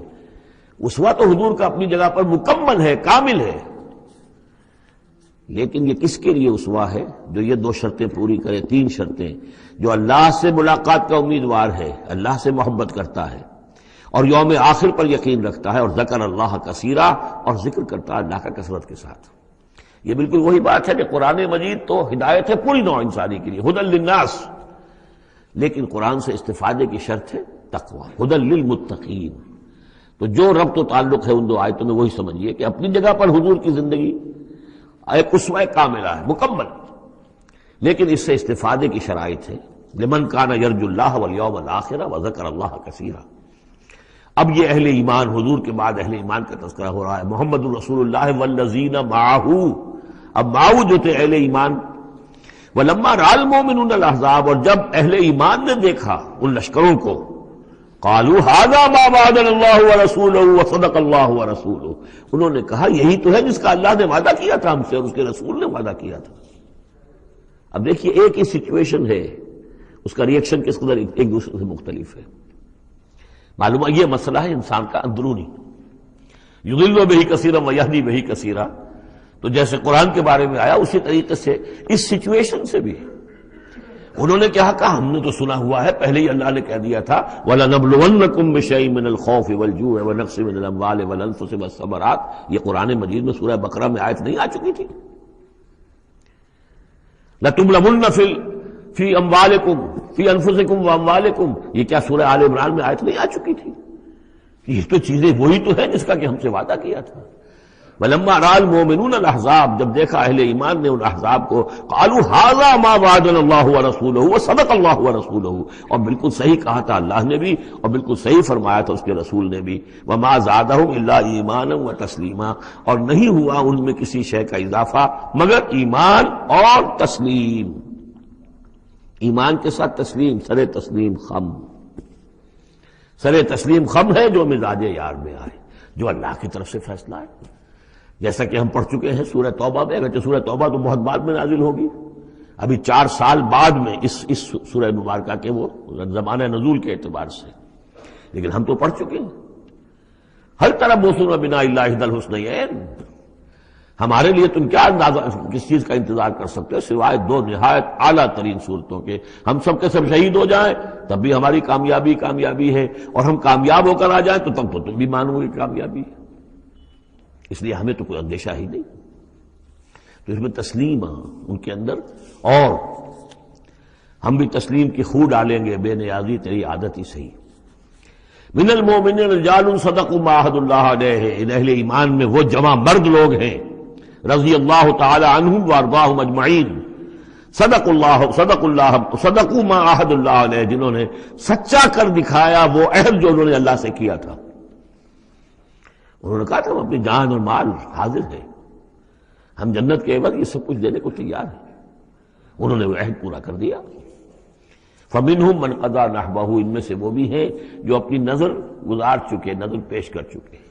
کتنے ہی صحابہ تھے جو اس وقت تک جام شہادت نوش کر چکے تھے، سن 5 ہے یہ تو، سن 3 میں 70 صحابہ تو غزوہ احد کے اندر ہی شہید ہوئے۔ فَمِنْهُمْ مَنْ قَضَى نَحْبَهُ، ان میں وہ بھی ہیں کہ جو اپنی نظر پیش کر چکے۔ وَمِنْهُمْ مَنْ يَنْتَظِرُ، اور باقی جو ہے وہ منتظر ہے کہ کب وقت آئے۔ یہ تو ہم انتظار میں ہیں کہ کب اللہ تعالیٰ ہمیں بھی شہادت کا درجہ دے، ہماری بھی شہادت قبول فرما لے۔ لگا رکھا ہے تیرے خنجر و ثنا کے لیے وبال دوش سر، جس میں وبال دوش سر، جس میں ناتواں پہ مگر لگا رکھا ہے تیرے خنجر و ثنا کے لیے۔ ہم تو اللہ منتظر ہیں کہ کب ہماری باری آ جائے. فَمِنْهُمْ مَنْ قَضَىٰ نَحْبَهُ وَمِنْهُمْ مَنْ يَنْتَظِرُ وَمَا بَدَّلُوا تَبْدِيلًا. اور انہوں نے ہرگز تبدیلی کوئی نہیں کی جو انہوں نے عہد اللہ سے کیا، سرے بوس میں فرق نہیں آنے دیا. لِيَجْزِيَ اللَّهُ الصَّادِقِينَ بِصِدْقِهِمْ، تاکہ اللہ تعالیٰ سچوں کو ان کی سچائی کا پورا پورا بدلہ دے. وَيُعَذِّبَ الْمُنَافِقِينَ إِنْ شَاءَ أَوْ يَتُوبَ عَلَيْهِمْ، اور ان منافقوں کو چاہے تو ان پر عذاب بھیج دے اور چاہے تو ابھی ان کی توبہ قبول کر لے، انہیں توبہ کا موقع دے دے. یہ میں بتا چکا ہوں کہ آخری جو فیصلہ ہوا وہ جب کہ غزوہ تبوک کا معاملہ ہوا ہے، پھر آخری فیصلے ہوئے ہیں. یا سورہ نساء جو ہے اس کے اندر بھی وہ آیت آ گئی تھی کہ فی الدرک الاسفل من النار، لیکن آخری چیز کہ اے نبی استغفر لہم او لا تستغفر لہم ان تستغفر لہم 70 مرۃ فلن یغفر اللہ لہم، کہ اب آپ ان منافقوں کے لیے استغفار کریں یا نہ کریں، اگر 70 مرتبہ بھی استغفار کریں گے تب بھی اللہ ان کو معاف نہیں فرمائے گا. ان اللہ کان غفور الرحیم، یقینا اللہ غفور الرحیم ہے.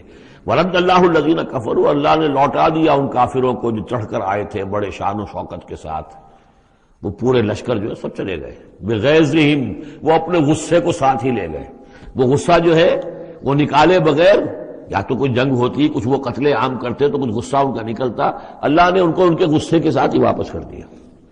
ورد اللہ الذین کفروا بغیظہم لم ینالوا خیرا، انہیں کوئی خیر حاصل نہ ہو سکا، کوئی فتح ہوتی، کوئی کارنامہ سر انجام دیا ہوتا، کچھ نہیں. وکفى اللہ المؤمنین القتال، اور اللہ کافی رہا اہل ایمان کی طرف سے قتال کے لیے. اہل ایمان کو تو جنگ کی نوبت ہی نہیں آئی، کھلی جنگ تو ہوئی نہیں. اللہ نے خود ہی آندھی بھیج کر اور جو بھی اپنی خفیہ تدابیر ہیں، جو بھی اپنی مدد تھی فرشتوں کے ذریعے سے، اللہ تعالیٰ نے گویا کہ اہل ایمان کو اس امتحان میں سے تو گزار دیا، باقی یہ کہ کوئی غضب نہیں پہنچنے دیا. وَكَانَ اللَّهُ قَوِيًّا عَزِيزًا، اور یقیناً اللہ تعالیٰ قوی اور عزیز ہے، زبردست ہے، قوت والا ہے. وَأَنزَلَ الَّذِينَ ظَاهَرُوهُمْ، اب یہ دوسرا ہے اس کا جو ضمیمہ ہے غزوہ احزاب کا، وہ غزوہ بنی قریظہ ہے. روایات میں آتا ہے کہ حضور نے غزوہ جب یہ لشکر چلے گئے، غزوہ احزاب ختم ہو گیا تو آ کر واپس گھر آ کر اپنے ہتھیار وغیرہ اتارے، زرہ اتاری، تو حضرت جبرائیل آئے کہ آپ نے ہتھیار اتار دی، ہم نے تو ابھی اتارے نہیں ہیں، ابھی بنو قریظہ کو کیفر کردار تک پہنچانا ہے. انہوں نے جو غداری کی اس موقع پر، اپنے عہد کو توڑا ہے، اب اس کی سزا انہیں دینی ہے. چنانچہ حضور نے حکم دیا کہ اب کوئی مسلمان جو ہے عصر کی نماز نہ پڑھے یا کوئی مغرب کی نماز نہ پڑھے، جو بھی کوئی وقت معین کیا، جب تک کہ وہ بنی قریظہ کے علاقے میں پہنچ نہ جائے. وہاں جا کر اب وہاں جا کے پھر ان کا گھیراؤ کیا گیا، محاصرہ ہوا. وہ محاصرہ بھی خاصا طویل ہوا، ان کا قلعہ بڑا مضبوط تھا، لیکن تنگ آ کر بالآخر انہوں نے ہتھیار ڈال دیے اور یہ کہا کہ سعد بن معاذ جو رئیس اوس تھے اور ان کے حلیف تھے، اوس کے قبیلے کے ساتھ ان کی پرانی جو ہے وہ حلیفی تعلقات تھے، حلیفانہ تعلقات، کل جو وہ فیصلہ کر دیں گے ہمیں منظور ہوگا. تو حضرت سعد بن معاذ رضی اللہ تعالی عنہ، جو تورات میں فیصلہ لکھا ہوا ہے بد عہدی کا کہ قوم اگر تمہارے ساتھ بد عہدی کرے اور اس کے بعد اللہ تمہیں اس پر فتح دے دے تو کیا کرو، اس کے مطابق فیصلہ سنایا کہ ان کے جتنے جوان ہیں اس قبیلے کے جو جنگ کرنے کے قابل ہیں ان کو قتل کر دیا جائے، اور باقی جو ان کے بوڑھے ہوں یا اور ہوں، مرد ہوں، بچے ہوں، عورتیں ہوں، ان کو جو ہے غلام بنا لیا جائے، ان کا سارا مال ضبط ہو جائے گا. تو بدترین سزا جو ہے ان 3 قبیلوں میں سے، جن میں سے ایک قبیلہ تھا بنی قینقاع کا، ایک تھا بنو نضیر، یہ دونوں تو صرف جلا وطن ہوئے، لیکن بدترین سزا پھر ان کو دی گئی ہے. وَأَنزَلَ الَّذِينَ ظَاهَرُوهُم مِّنْ أَهْلِ الْكِتَابِ، اور اللہ نے اتار لیا ان کو کہ جنہوں نے گٹھ جوڑ کیا تھا ان کے ساتھ، کافروں کے ساتھ، مشرکین کے ساتھ اہل کتاب میں سے، من سیاسیہم، ان کے قلعوں سے. قلعوں میں تو تھے، گڑھیاں تھیں ان کی، لیکن اس سے پھر اتر آئے، ہتھیار ڈال دیے. وَقَذَفَ فِي قُلُوبِهِمُ الرُّعْبَ، اور اللہ نے ان کے دلوں میں رعب ڈال دیا. فَرِيقًا تَقْتُلُونَ، تو اب تم ایک ان میں سے کچھ کو تم قتل کر رہے ہو، وَتَأْسِرُونَ فَرِيقًا، اور کچھ کو تم نے اسیر بنا لیا ہے اور قیدی بنا لیا ہے حضرت سعد بن معاذ کے فیصلے کے مطابق. وَأَوْرَثَكُمْ أَرْضَهُمْ وَدِيَارَهُمْ، اللہ نے تمہیں وارث بنا دیا ان کی زمینوں کا بھی اور ان کے مکانوں کا، گھروں کا، ان کے قلعوں کا، وَأَمْوَالَهُمْ، اور ان کے اموال کا، وَأَرْضًا لَّن تَطَئُوهَا، اور ابھی بہت سی زمینیں ہیں جن پہ ابھی تمہارے قدم نہیں گئے، اللہ تعالیٰ تمہیں وہ دے گا. چنانچہ اس کے بعد اللہ نے فتح دینی جو شروع کی ہے. غزوہ احزاب جو ہے در حقیقت یہ ایک ٹرننگ پوائنٹ تھا حضور کی سیرت کے اندر، اس لیے کہ اس کے بعد حضور نے کہہ بھی دیا تھا غزوہ احزاب کے بعد، صحابہ کو خوشخبری دے دی تھی، لن تغزوکم قریش بعد عامکم ھذا، مسلمانوں اس سال کے بعد اب قریش تم پر دوبارہ حملہ آور نہیں ہوں گے. ان کی آخری یہ اٹیمپٹ تھی جو انہوں نے کر لی ہے، اب ان میں ہمت نہیں ہوگی کہ وہ دوبارہ چڑھائی کر کے آئیں. وَلَكِنَّكُمْ تَغْزُونَهُمْ، بلکہ اب تم چڑھائی کرو گے. وہ چڑھائی اگلے ہی سال سن 6 میں حضور نے کی، لیکن حضور نے کس طرح کی چڑھائی کی کہ عمرے کے لیے جا رہے ہیں ہم تو، ہتھیار نہیں ہے، ہتھیار بند ہے، احرام باندھا ہوا ہے. اب ایک ایسی سچویشن پیدا ہوئی مکے والوں کے لیے، نہ وہ نگلا جائے نہ اگلا جائے، کہ ان کی پرانی روایات ہے یہ کہ کسی کو بھی عمرے کے لیے حج کے لیے کوئی آئے اسے نہیں روک سکتے، لیکن مسلمانوں کو کیسے آنے دیں، اور روکے تو کیسے روکیں؟ بالآخر انہوں نے فیصلہ کیا ہم کسی ضرورت نہیں آنے دیں گے. ادھر حضور نے پھر جو ہے بیعت لے لی کہ اب یہاں سے ہم کوئی بھی زندہ نہیں جائے گا، سب جانے یہیں دے دیں گے. بیعت علی الموت، بیعت رضوان جو ہوئی اس موقع پر وہ بیعت علی الموت تھی، یہیں پر جانے دے دیں گے. جس کی خبریں وہاں پہنچی تو ان کے چھکے چھوٹ گئے. بہرحال پھر صلح ہوئی، جس صلح کو کہا ہے اللہ تعالیٰ نے انا فتحنا لک فتحا مبینا، تو فتح کا جو ہے دروازہ کھل گیا ہے غزوہ احزاب کے فوراً بعد. اور اسی کی طرف اشارہ ہے وہ ارضا لم تطئوها، ابھی بہت سی زمینیں جن پر مسلمانوں تمہارے قدم میں نہیں پہنچے، تمہارے قدم نہیں پہنچے، ابھی تم نے گھوڑے نہیں دوڑائے ہیں، ابھی وہ تو زمینیں اب کہاں سے کہاں تک آپ سمجھیے کہ 30 سال کے اندر اندر کہاں سے کہاں تک مسلمانوں کی حکومت ہو گئی. تو وہ سارا اشارہ اس میں ہے، خاص طور پہ خیبر سن 7 میں یہودیوں کا گڑھ فتح ہو گیا. وَكَانَ اللَّهُ عَلَىٰ كُلِّ شَيْءٍ قَدِيرًا، اور اللہ تعالیٰ ہر چیز پر قادر ہے. اب یہاں سے وہ مضمون شروع ہو رہا ہے کہ جو پہلے رکوع میں تھا، کچھ جو مجلسی اصلاحات ہیں، یوں سمجھیے کہ ان کی پہلی قسط وہ ہے جو سورہ احزاب میں آ رہی ہے. 5ویں سال عرب میں پردے کا رواج نہیں تھا، چادر کا رواج تھا، مرد بھی عورت بھی. باہر جب نکلتا تھا تو ایک لمبی سی چادر لے کر، لیکن یہ کہ مردوں کے صرف کندھے پر وہ پڑی ہوتی تھی، عورتیں یہ ضرور تھا کہ اسے اپنا تقریباً پورے جسم میں وہ لپیٹ لیتی تھی اس میں، لیکن چہرے کا کچھ نہیں، سر پہ کچھ نہیں. سر پر اگر ہو گیا ورنہ چہرہ کھلا. یہ وہاں کے رواج تھے. گھروں میں بے دھڑک جا رہے ہیں آ رہے ہیں، اور جو بھی تھا وہاں پر جو صورتحال تھی. اب اس میں جو تدریجاً اصلاح کی گئی تو پہلی بات جو سمجھنے کی ہے وہ یہ ہے کہ اصلاح کا آغاز ہوا، چیریٹی بگنز ایٹ ہوم، نبی کے گھر سے آغاز کیا گیا، اور نبی کی بیویوں کو سب سے پہلے مخاطب کیا گیا، اس لیے کہ یہاں سے اس کا آغاز ہوگا. اور اس میں ایک بڑا لطیف نکتہ یہ ہے کہ حضور صلی اللہ علیہ وسلم جو اسوہ حسنہ ہے کامل، تو مردوں کے لیے تو کامل اسوہ حسنہ ہے حضور صلی اللہ علیہ وسلم، باپ کی حیثیت سے، بیٹے کی حیثیت سے، داماد کی حیثیت سے، خسر کی حیثیت سے، قاضی القضات کی حیثیت سے، سپہ سالار کی حیثیت سے، ہیڈ آف دی اسٹیٹ کی حیثیت سے، امام کی حیثیت سے، خطیب کی حیثیت سے، معلم کی حیثیت سے، مربی اور مزکی کی حیثیت سے، جتنی حیثیتیں آپ گن سکتے ہیں حضور کی سیرت میں اسوہ موجود ہے. ایک پہلو سے اسوے میں کمی ہے، اور وہ کمی کیا ہے؟ عورتوں کے جو خاص نسوانی معاملات ہوتے ہیں اس میں تو حضور اسوہ نہیں بن سکتے، حضور تو مرد ہیں، تو عورتوں کی زندگی کا ایک حصہ ہے کہ نہیں؟ تو عورتوں کے لیے اسوہ کون ہے؟ وہ آپ کے ازواج مطہرات کو اسوہ بنایا جا رہا ہے. اس لیے اصلاح کا عمل ان سے شروع کیا گیا، اور ان کو گویا کہ کہہ دیا گیا کہ تم اگر نیکی کرو گی دوہرا اجر پاؤ گی. کیوں؟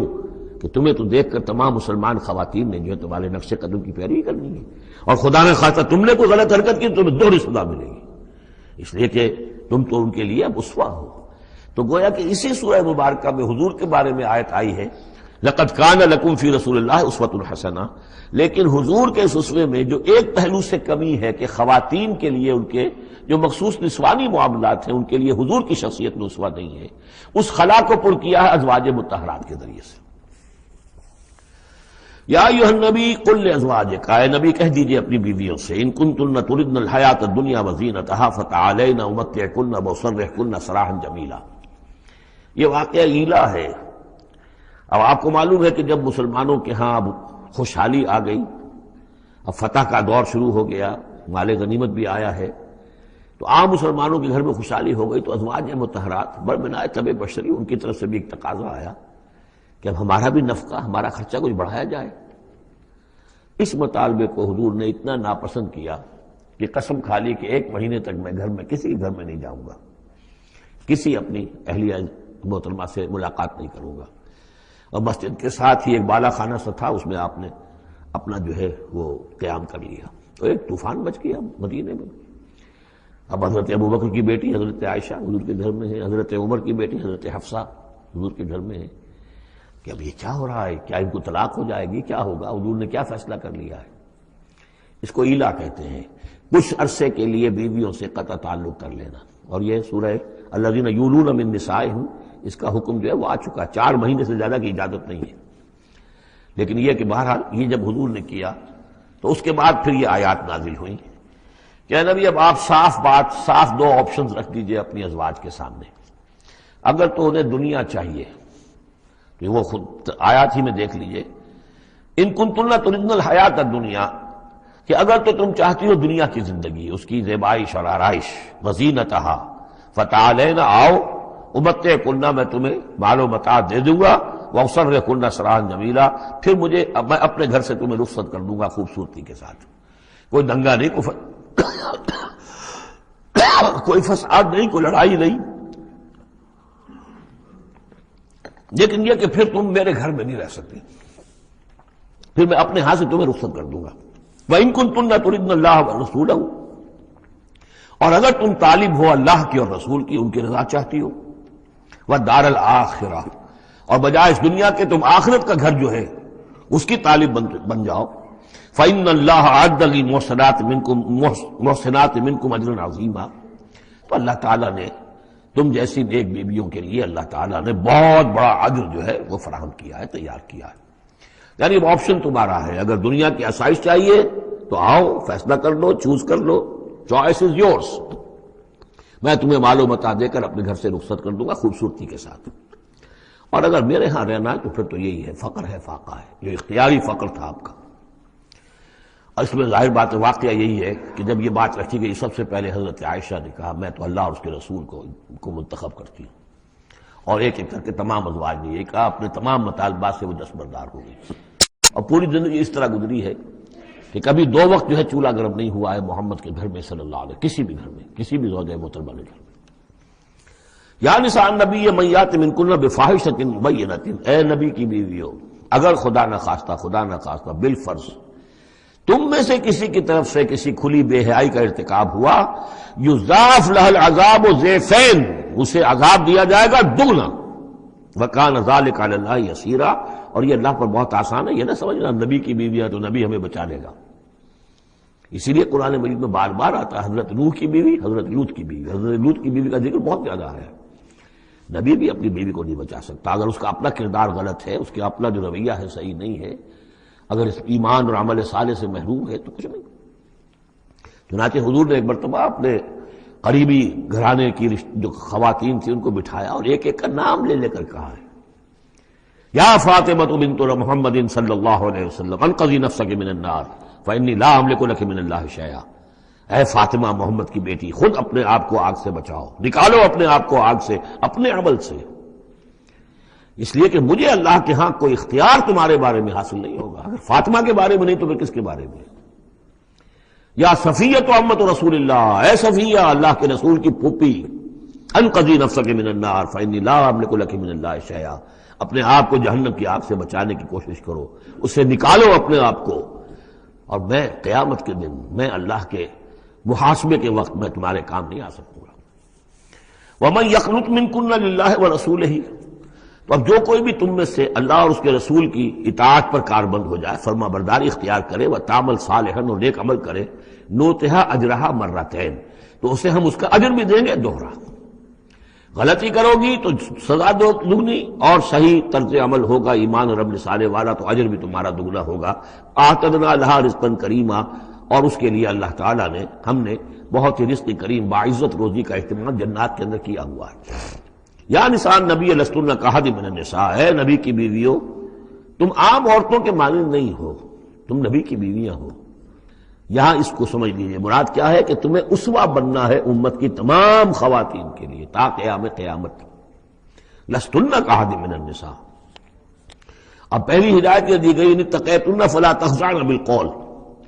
ظاہر بات ہے وہ پہلی یوں سمجھیے کہ جو بھی معاشرے کا نقشہ میں کھینچ چکا ہوں تو لوگ آتے تھے گفتگو کرتے تھے بے دھڑک.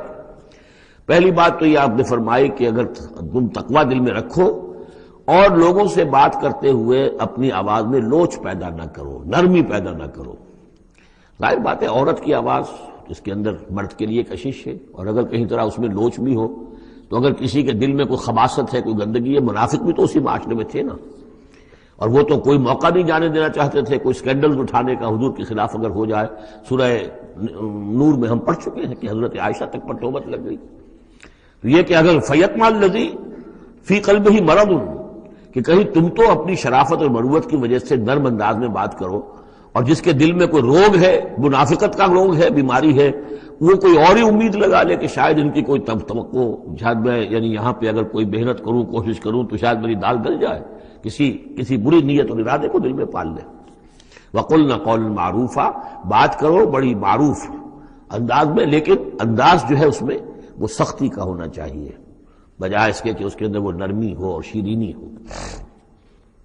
وَقَرْنَ فِي بُيُوتِكُنَّ، دوسری ہدایت، اپنے گھروں کے اندر قرار پکڑو، تمہارا اصل مقام جو ہے وہ گھر ہے۔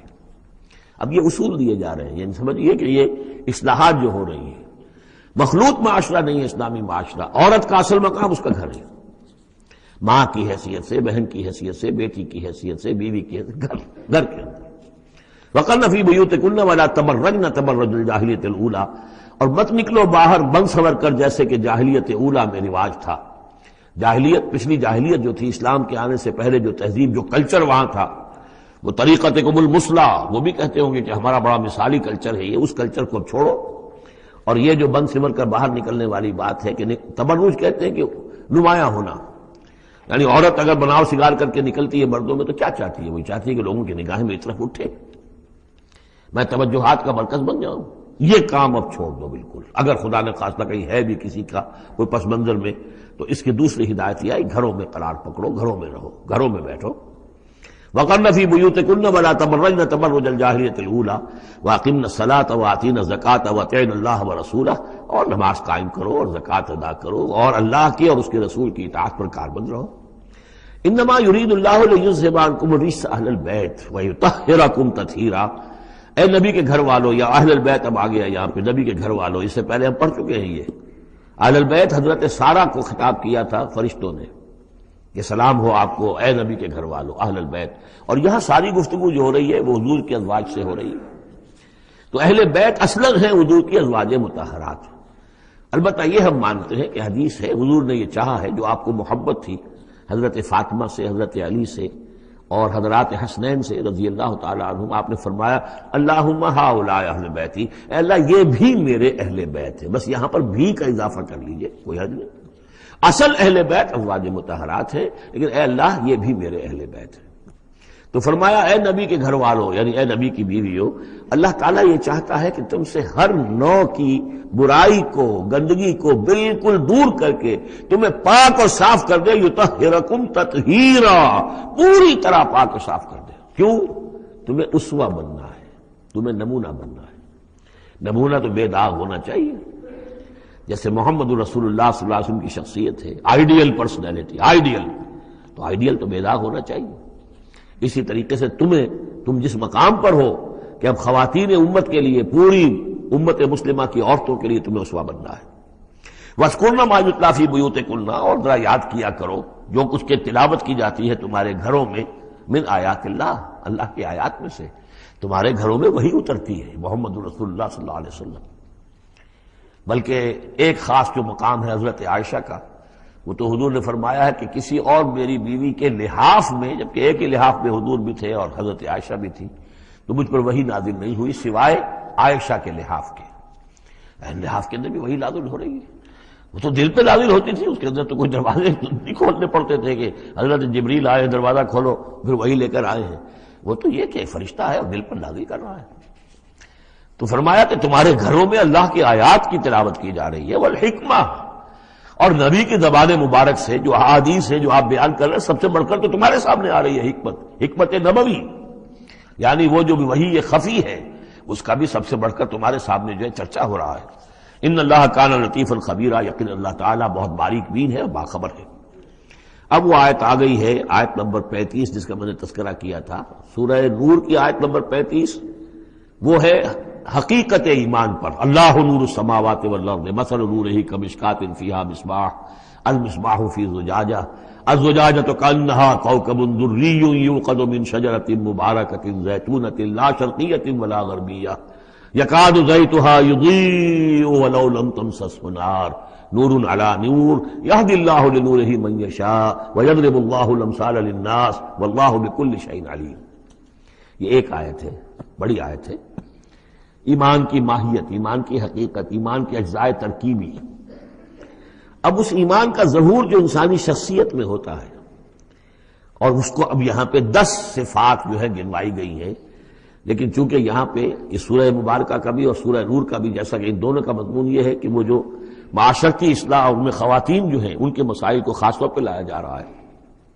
تو عام طور پر تو قرآن میں یہ ہے کہ جو حکم بھی ہے وہ مذکر کے صیغے میں آ جاتا ہے، مردوں سے خطاب کر کے، لیکن عورتیں بھی اس کی مخاطب ہیں. اسے برسبیل تغلیب کہتے ہیں. قاعدہ ہے کہ بظاہر خطاب ہے اقیم الصلاح، مذکر کا صیغہ ہے، لیکن یہ خطاب جو ہے یہ عورتوں سے بھی ہے. اللہ یہ کہ ابھی ہم نے پڑھا اقیمنا الصلاۃ، یہ یہاں مؤنث کے اس میں بھی آ گیا، لیکن عام طور پر قرآن میں جو آیا ہے وہ تو مذکر کا صیغہ ہے. لیکن یہاں آپ دیکھیں گے کہ ان کیفیات کو اور خصوصیات کو جو ایمان کے ثمرات اور نتائج ہیں ان کو دہرا کر مردوں اور عورتوں کے لیے علیحدہ علیحدہ بالکل پوری صراحت کے ساتھ. ان المسلمین والمسلمات، یقیناً مسلمان مرد اور مسلمان عورتیں، یعنی اطاعت کر لینے والی، سر تسلیم قلب کرنے والے مرد اور عورتیں. والمومنین والمومنات، اور مومن مرد اور مومن عورتیں. والقانتین والقانتات، اور فرما بردار مرد اور فرما بردار عورتیں. والصادقین والصادقات، اور راست باز مرد اور راست باز عورتیں. صدق قول بھی، صدق مقال اور صدق عمل، صدق کردار.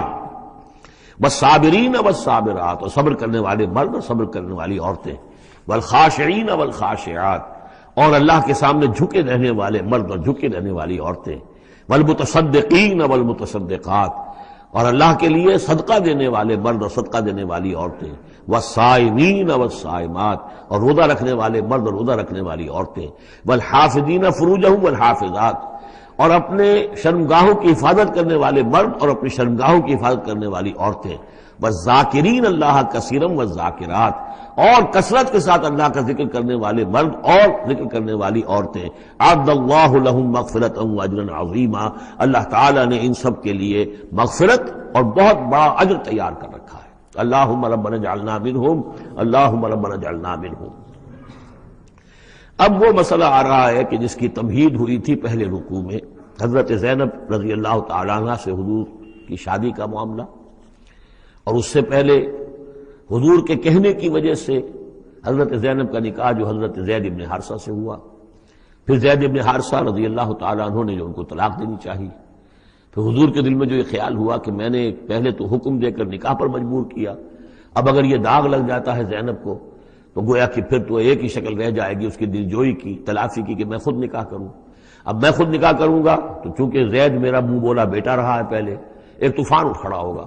حالانکہ اس میں بات کوئی نہیں تھی، لیکن یہ کہ حضور نے اس کی وجہ سے یہ سمجھا کہ یہ مصلحت کے خلاف ہوگا. تو اسی گویا کہ آپ اسی ششپنج میں تھے کہ یہ آیات نازل ہو گئی. پہلی آیت میں تذکرہ ہے اس کا کہ جو حضور کے کہنے کی بنا پر حضرت زینب اور ان کے بھائی آمادہ ہوئے نکاح پر، ورنہ وہ آمادہ نہیں تھے زید بن حارثہ سے نکاح پر. وما كان لمؤمن ولا مؤمنة اذا قضى الله ورسوله امرا ان يكون لهم الخيرة من امرهم. یہ کسی بھی مومن مرد اور کسی بھی مومن عورت کے لیے یہ روا نہیں ہے کہ جب اللہ اور اس کا رسول کسی شے کا فیصلہ کر دیں تو پھر بھی انہیں یہ خیال ہو کہ ہمارے پاس آپشن باقی ہے، ہمیں اختیار حاصل ہے. وَمَن يَعْصِ اللَّهَ وَرَسُولَهُ فَقَدْ ضَلَّ ضَلَالًا بَعِيدًا، جو اللہ اور اس کے رسول کی نافرمانی کریں گے انہوں نے تو گویا کہ بہت بڑی گمراہی جو ہے وہ حاصل کر لی. تو یہ گویا کہ ایک تو یہ کہ اس کو عام ہم لیں گے تو یہ ہر معاملے کے اوپر ہے کہ اللہ اور اس کے رسول کے فیصلے کے بعد پھر میں یہ سمجھوں کہ میرے پاس کوئی آپشن ہے، تو اس کا مطلب ہے کہ میں اللہ کا انکار کر رہا ہوں، رسول کا انکار کر رہا ہوں. پس منظر میں وہی ہے کہ حضور کی فرمائش جو تھی ابتداءً تو چونکہ امیمہ ابن عبد المطلب حضور کی پھپھی تھی جن کی بیٹی ہیں حضرت زینب، اس کا اونچا خاندان ہے. اور ادھر یہ ہے کہ حضرت زید ابن حارثہ غلام رہے ہیں، اگرچہ تھے شریف خاندانوں میں سے عرب کے، لیکن کبھی انہیں کہیں پکڑ کر کہیں کسی نے لا کر غلام بنا کر بیچ دیا تھا تو داغ تو لگ گیا غلامی کا، اور اس معاشرے میں وہ داغ پھر دھلتا نہیں تھا ایک دفعہ. ایک دفعہ لگ جانے کے بعد. تو اس وجہ سے اب انہوں نے حضور کے لیے، حضور کے فرمانے کی وجہ سے نکاح کیا. اس کے بعد نہیں ان کی نبھی آپس میں، اور اس میں گمان غالب یہ ہے کہ حضرت زینب انہیں وہ نہیں دے سکی احترام اور ادب اور ان کی مرضی پر چلنے کا معاملہ، جیسا کہ ایک عورت کو فصالحات و قانتات حافظات للغیب جو رویہ ہونا چاہیے، اب وہ اپنے جذبات اور احساسات کے اوپر اس درجے جو ہے وہ کنٹرول نہ کر سکی، لہذا ان کے مابین جو ہے وہ موافقت نہیں ہوئی. تو حضرت زید نے کئی دفعہ کہا کہ حضور میں پھر ان کو فارغ کر دینا چاہتا ہوں، طلاق دینا چاہتا ہوں. استقول للذی انعم اللہ علیہ وانعمت علیہ امسک علیک زوجک. اے نبی جب آپ کہتے تھے اب اس شخص سے کہ جس پر اللہ نے بھی انعام فرمایا اور آپ نے بھی انعام فرمایا، آپ نے اسے آزاد کر دیا، آپ نے منہ بولا بیٹا بنایا تھا. یہ دوسری بات ہے کہ اللہ نے وہ بات ختم کر دی. یہ تو زید ابن محمد کہلاتا تھا، اب یہ زید ابن حارثہ رہ گیا دوبارہ. آپ اس سے کہتے رہے امسک علیک زوجک، نہیں اپنی بیوی کو روکے رکھو، گھر میں آباد رکھو، ذرا اور کوشش کرو، ذرا اور کہ مزاجوں کی موافقت ہو جائے. واتق اللہ، اللہ سے ڈرو، اللہ کا تقوی اختیار کرو. وتخفی فی نفسک ما اللہ مبدیہ، اور آپ اپنے دل میں چھپائے ہوئے تھے وہ بات جس کو کہ اللہ تعالیٰ اللہ مبدی، جسے اللہ تعالیٰ کھولنا چاہتا ہے. وتخشى الناس، آپ لوگوں سے ڈر رہے تھے. واللہ احق ان تخشاہ، جبکہ اللہ زیادہ حقدار ہے اس کا کہ آپ اس سے ڈریں. فلما قضا زید منہا وطرا، تو جب زید نے اس سے آخری قطع تعلق کر لیا، یعنی زکوٰۃ بھی دے دی، وہ طلاق بھی دے دی اور پھر عدت بھی پوری ہو گئی. زوجناکہا، اے نبی ہم نے تزویج کر دی ہے اس کی تمہارے ساتھ، زوجہ بنا دیا ہے، ہم نے نکاح کر دیا ہے. حضرت زینب پھر یہ کہا کرتی تھیں، دوسری ازواج مطہرات سے فخر کرتی تھیں کہ تمہارے نکاح سب کے جو ہیں زمین پر ہوئے، میرا نکاح آسمان پر ہوا ہے. جب حضور نے شادی کی ان سے پھر تو اللہ نے نکاح کیا، اللہ نے نکاح پڑھایا ہے. زوجناکہا، ہم نے اسے آپ کی زوجیت میں دے دیا. کہ لا یکون علی المؤمنین حرج فی ازواج ادعیائہم، تاکہ یہ آئندہ کے لیے یہ جاہلی رسم کا خاتمہ ہو جائے اور منہ بولے بیٹوں کی بیویوں کے بارے میں اہل ایمان پر کوئی تنگی نہ رہے. منہ بولا بیٹا تھا، اس کی بیوی تھی، بیٹا فرض کیجیے فوت ہو گیا وہ، تو اب اس کی بیوی سے وہ بیوہ ہو گئی ہے، تو آپ شادی کر سکتے ہیں. اسی طریقے سے اگر وہ اس کو طلاق دے دی ہے شادی کر سکتا ہے. یہ محرمات ابدیہ میں سے نہیں ہے، محرمات ابدیہ کی فہرست سورہ نساء کے اندر آ چکی ہے. وکان امر اللہ مفعولا، اور یہ تو اللہ کا وہ فیصلہ تھا کہ جو بہرحال پورا ہو کر رہنا تھا. یعنی یہ سب کچھ جو ہوا ہے نبی، اس میں بھی ہماری حکمت تھی، مصلحت تھی. کسی اور کے ذریعے سے یہ بات ہوتا تو یہ رسم ٹوٹتی نہ. بعض چیزیں رسمیں ایسی ہوتی ہیں کہ اتنی گہری ہوتی ہیں، ان کے اوپر لوگوں کا اتنا جو وثوق ہوتا ہے، یہ تو جب تک آپ کے ذریعے سے یہ رسم جو ہے غلط نہ ٹوٹتی تو اس کے ٹوٹنے کا امکان نہیں تھا. ہم نے اس کے لیے یہ سارا معاملہ کیا ہے. ما کان علی النبی من حرج فیما فرض اللہ لہ، نبی پر کوئی حرج نہیں ہے، کوئی مضائقہ نہیں ہے اس چیز میں جو اللہ نے اس کے اوپر عائد کر دی ہے، فرض کر دی ہے. سنت اللہ فی الذین خلوا من قبل، اور یہ اللہ کا وہ طریقہ ہے جو ان لوگوں کے بارے میں رہا جو پہلے گزر چکے. اللہ کے نبیوں کے ساتھ، رسولوں کے ساتھ اللہ کا یہی معاملہ رہا ہے. وکان امر اللہ قدرا مقدورا، اور یہ تو اللہ کا وہ معاملہ تھا کہ جو گویا کہ طے تھا، مقرر ہو چکا تھا، ہماری مشیت میں یہ پہلے سے طے تھا. الذین یبلغون رسالات اللہ، ہے وہ اللہ کے نبی کہ جو ہم اللہ کے پیغامات کو پہنچانے پر مامور ہوتے ہیں. وَيَخْشَوْنَهُ، اور صرف اسی سے ڈرتے ہیں. وَلَا يَخْشَوْنَ أَحَدًا إِلَّا اللَّهُ، اور نہیں ڈرتے کسی اور سے اللہ کے سوا. وَكَفَى بِاللَّهِ حَسِيبًا، اور اللہ تعالیٰ کافی ہے کفایت کرنے والا یا حساب لینے والا. مَا كَانَ مُحَمَّدٌ أَبَا أَحَدٍ مِّن رِجَالِكُمْ، دیکھو محمد تم میں سے کسی مرد کے باپ نہیں ہے. حضور کو اللہ تعالیٰ نے اولاد نرینہ نہیں دی، جو دی تھی بچپن ہی میں اسے اٹھا لیا. آخری عمر میں بھی یہ سمجھیے کہ حضرت ان کا نام کیا تھا، ماریہ قبطیہ، ان کے بطن سے حضرت ابراہیم کی ولادت ہوئی ہے. اور یہ ایک عجیب مسئلہ ہے کہ حضرت ابراہیم کے عقد میں یا آپ کے نکاح میں آئیں ہاجرہ، وہ بھی مصر کی تھیں جن سے اسماعیل کی ولادت ہوئی. اسماعیل کی نسل میں حضور ہیں صلی اللہ علیہ وسلم. پھر مصر ہی سے ماریہ قبطیہ آ رہی ہیں، اور ان کے بطن سے جو بیٹا ہوا اس کا نام حضور نے ابراہیم رکھا. اور حضور کو بہت محبوب بھی تھا، لیکن وہ بہت ہی چھوٹا عرصہ تھا، بچپن میں ہی فوت ہو گیا ہے، اور حضور کو اس کا افسوس بھی ہوا. یا ابراہیم انا لفراقک محزونون، یا ابراہیم ہم تمہاری جدائی سے بڑے محزون ہیں، ہمیں رنج ہے. بہرحال ما کان محمد ابا احد من رجالکم، تمہارے مردوں میں سے کسی کے باپ نہیں ہے. یہ زید ابن حارثہ کے باپ نہیں ہے. زید بن حارثہ منہ بولا بیٹا تھا، اب جب کہ ہم نے حکم نازل کر دیا ہے اب وہ سلسلہ منقطع ہو گیا۔ ولیکن رسول اللہ و خاتم النبیین، بلکہ یہ اللہ کے رسول ہیں اور نبیوں کی مہر ہیں۔ اب نبوت ختم ہو رہی ہے ان پر، اب کوئی نبی آنے والا نہیں، لہذا جتنی بھی رسومات جاہلیت کی تھیں اگر ان کے ذریعے سے وہ ختم نہ ہو تو پھر کس کے ذریعے سے ختم ہوگی؟ یہ ہے اس میں جو دلیل مضمر ہے کہ یہ جو کڑوا گھونٹ ہے محمد صلی اللہ علیہ وسلم تو آپ کو کرنا ہی تھا، اس لیے کہ یہ جاہلانہ رسمیں جو ہیں اگر آپ اس کے اندر یہ اقدام نہ کرتے اور آپ نے اپنے منہ بولے بیٹے کی بیوی سے اگر شادی نہ کی ہوتی تو یہ رسم ختم نہیں ہو سکتی تھی، اور یہی بات بتائی جا رہی ہے لوگوں کو، ما کان محمد ابا احد من رجالکم ولکن رسول اللہ و خاتم النبیین، وہ تو اللہ کے رسول ہے اور خاتم النبیین۔ اب اس میں ایک بڑا باریک نقطہ ہے، وہ نوٹ کر لیجئے، رسالت حضور کی دائم و قائم ہے، چل رہی ہے ابھی تک۔ فرق صرف یہ ہے کہ اس وقت تک براہ راست آپ بنفس نفیس اپنی رسالت کے فرائض ادا کر رہے تھے، اب بائی پروکسی ہے، اب امت کے ذریعے سے ہے، جو بھی آپ کے امتی ہیں، جو بھی دین کے خادم ہیں، جو بھی قرآن کے پیغام کو پہنچا رہے ہیں، جہاں تک پہنچا رہے ہیں وہ رسالت محمدی کا پیغام پہنچ رہا ہے، رسالت محمد کی ہے صلی اللہ علیہ وسلم۔ جیسے کہ ہم نے سورہ انعام میں آیت پڑھی تھی، اوحی الی ھذا القرآن لانذرکم بہ ومن بلغ، اے نبی ان سے کہہ دیجئے یہ قرآن مجھ پر وحی کیا گیا ہے تاکہ اس کے ذریعے سے میں تمہیں بھی خبردار کر دوں اور جسے بھی یہ قرآن پہنچ جائے۔ اسی لیے امت کو آپ ہدایت دے کر گئے تھے، فَلْيُبَلِّغِ الشَّاهِدُ الْغَائِبَ، اب یہ تمہارا کام ہے اس قرآن کی تبلیغ کرو اور پہنچاؤ، جو بھی یہاں نہیں ہے ان تک پہنچاؤ۔ تو گویا کہ رسالت محمدی ختم نہیں ہوئی ہے، رسالت محمدی تو چل رہی ہے، لہذا ختم کا لفظ جو آیا ہے وہ رسالت کے ساتھ نہیں آیا، نبوت کے ساتھ آیا۔ نبوت ختم ہو گئی جب وحی کا دروازہ بند ہو گیا، نبوت ختم ہو گئی۔ نبوت محمدی آپ کی ذات کے ساتھ تھی، وہ جیسے ہی آپ کی ذات جو ہے وہ اس دنیا سے اس نے پردہ کیا، اس کے ساتھ ہی آپ کی وہ نبوت کا دروازہ بند ہو گیا، لیکن رسالت محمدی وہ تو دائم و قائم ہے۔ اسی لیے یہاں دیکھیے ولیکن رسول اللہ ہے وخاتم النبیین، آپ تو اللہ کے رسول ہیں اور دائم ہیں اور قائم ہیں، اور خاتم النبیین ہیں اور نبیوں کی مہر ہے، وکان اللہ بکل شیء علیما، اور یقیناً اللہ تو ہر چیز کا علم رکھنے والا ہے۔ یا ایھا الذین آمنوا اذکروا اللہ ذکرا کثیرا وسبحوہ بکرۃ واصیلا، هو الذی یصلی علیکم وملائکتہ لیخرجکم من الظلمات الی النور وکان بالمؤمنین رحیما۔ صدق اللہ العظیم۔ اہل ایمان اللہ کا ذکر کیا کرو کثرت کے ساتھ۔ ذکر کثیر سے مراد کیا ہے کہ انسان کسی بھی حال میں ہو اللہ کو یاد رکھے۔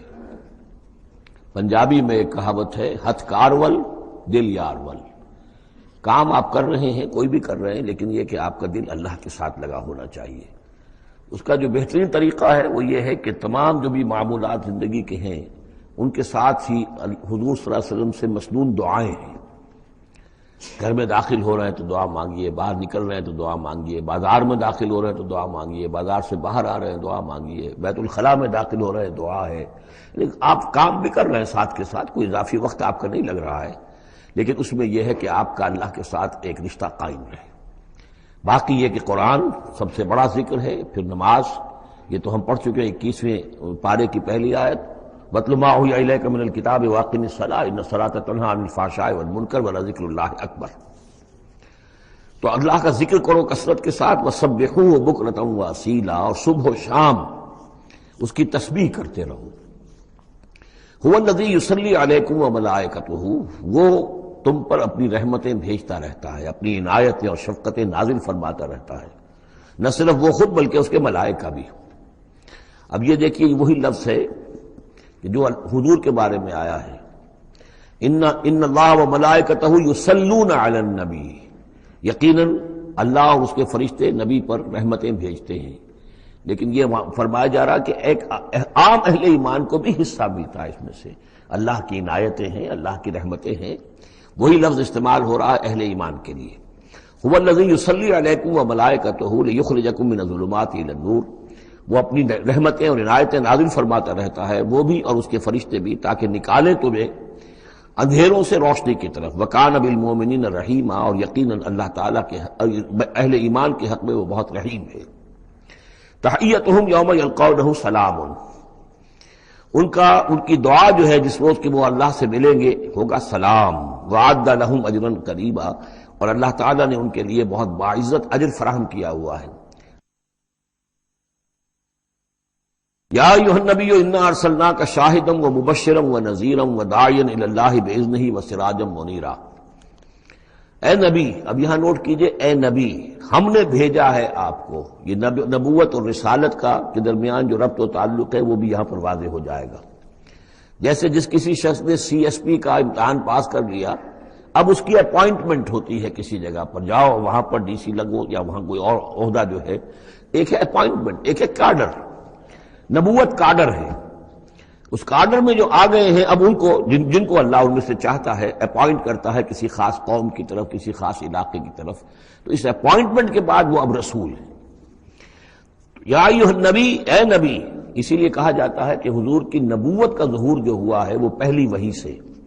وہ سورہ علق کی 5 آیتیں، اقرأ بسم ربک الذی خلق، خلق الانسان من علق، اقرأ وربک الاکرم الذی علم بالقلم، علم الانسان ما لم یعلم۔ اب ان 5 آیتوں میں کہیں تبلیغ کا حکم نہیں ہے، یہاں سے نبوت کا تو آغاز ہو گیا، لیکن یہ کہ رسالت کا آغاز ہوا ہے جب آپ کو تبلیغ کا حکم آیا، یا ایھا المدثر قم فانذر وربک فکبر۔ اب یہاں سے رسالت کا آغاز ہوا، تو نبوت اور رسالت کے اس فرق کو ذہن میں رکھیں۔ یا ایھا النبی، اے نبی، ہم نے بھیجا ہے آپ کو شاہداً گواہ بنا کر۔ اب اس پر ہم گفتگو کر چکے ہیں، لتکونوا شہداء علی الناس ویکون الرسول علیکم شہیدا، اور یہ یکون الرسول شہیداً علیکم وتکونوا شہداء علی الناس، سورہ بقرہ میں آیت آئی اور سورہ حج میں آ چکی ہے۔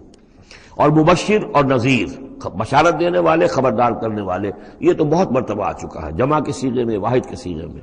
وداعیا الی اللہ باذنہ، اللہ کی طرف بلانے والے اس کے حکم سے، یعنی ایک داعی اور بھی ہوتا ہے جو اللہ کا کوئی بندہ ہے، کوئی صوفیاء میں سے ہے، کوئی اللہ کا نیک آدمی، وہ بھی لوگوں کو بلا رہا ہے اللہ کے راستے کی طرف، لیکن نبی رسول کا کام یہ ہو جاتا ہے کہ وہ اس پر مامور ہے کہ وہ بلائے۔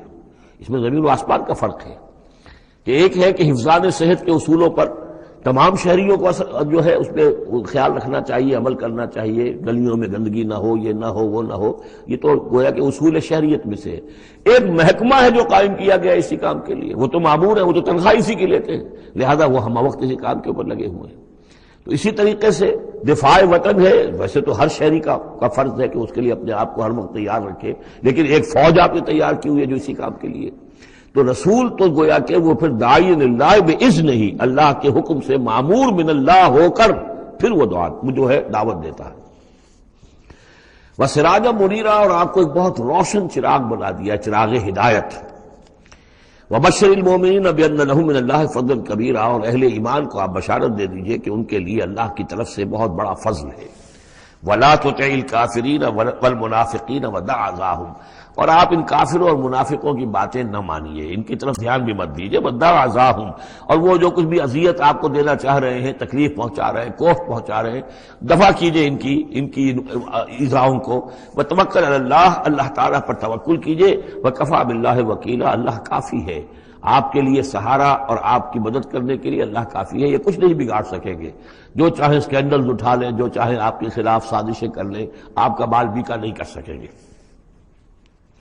یا ایھا الذین آمنوا اذا نکحتم المؤمنات ثم طلقتموہن من قبل ان تمسوہن، اب ایک حکم یہاں پر طلاق کے ضمن میں بھی آ رہا ہے۔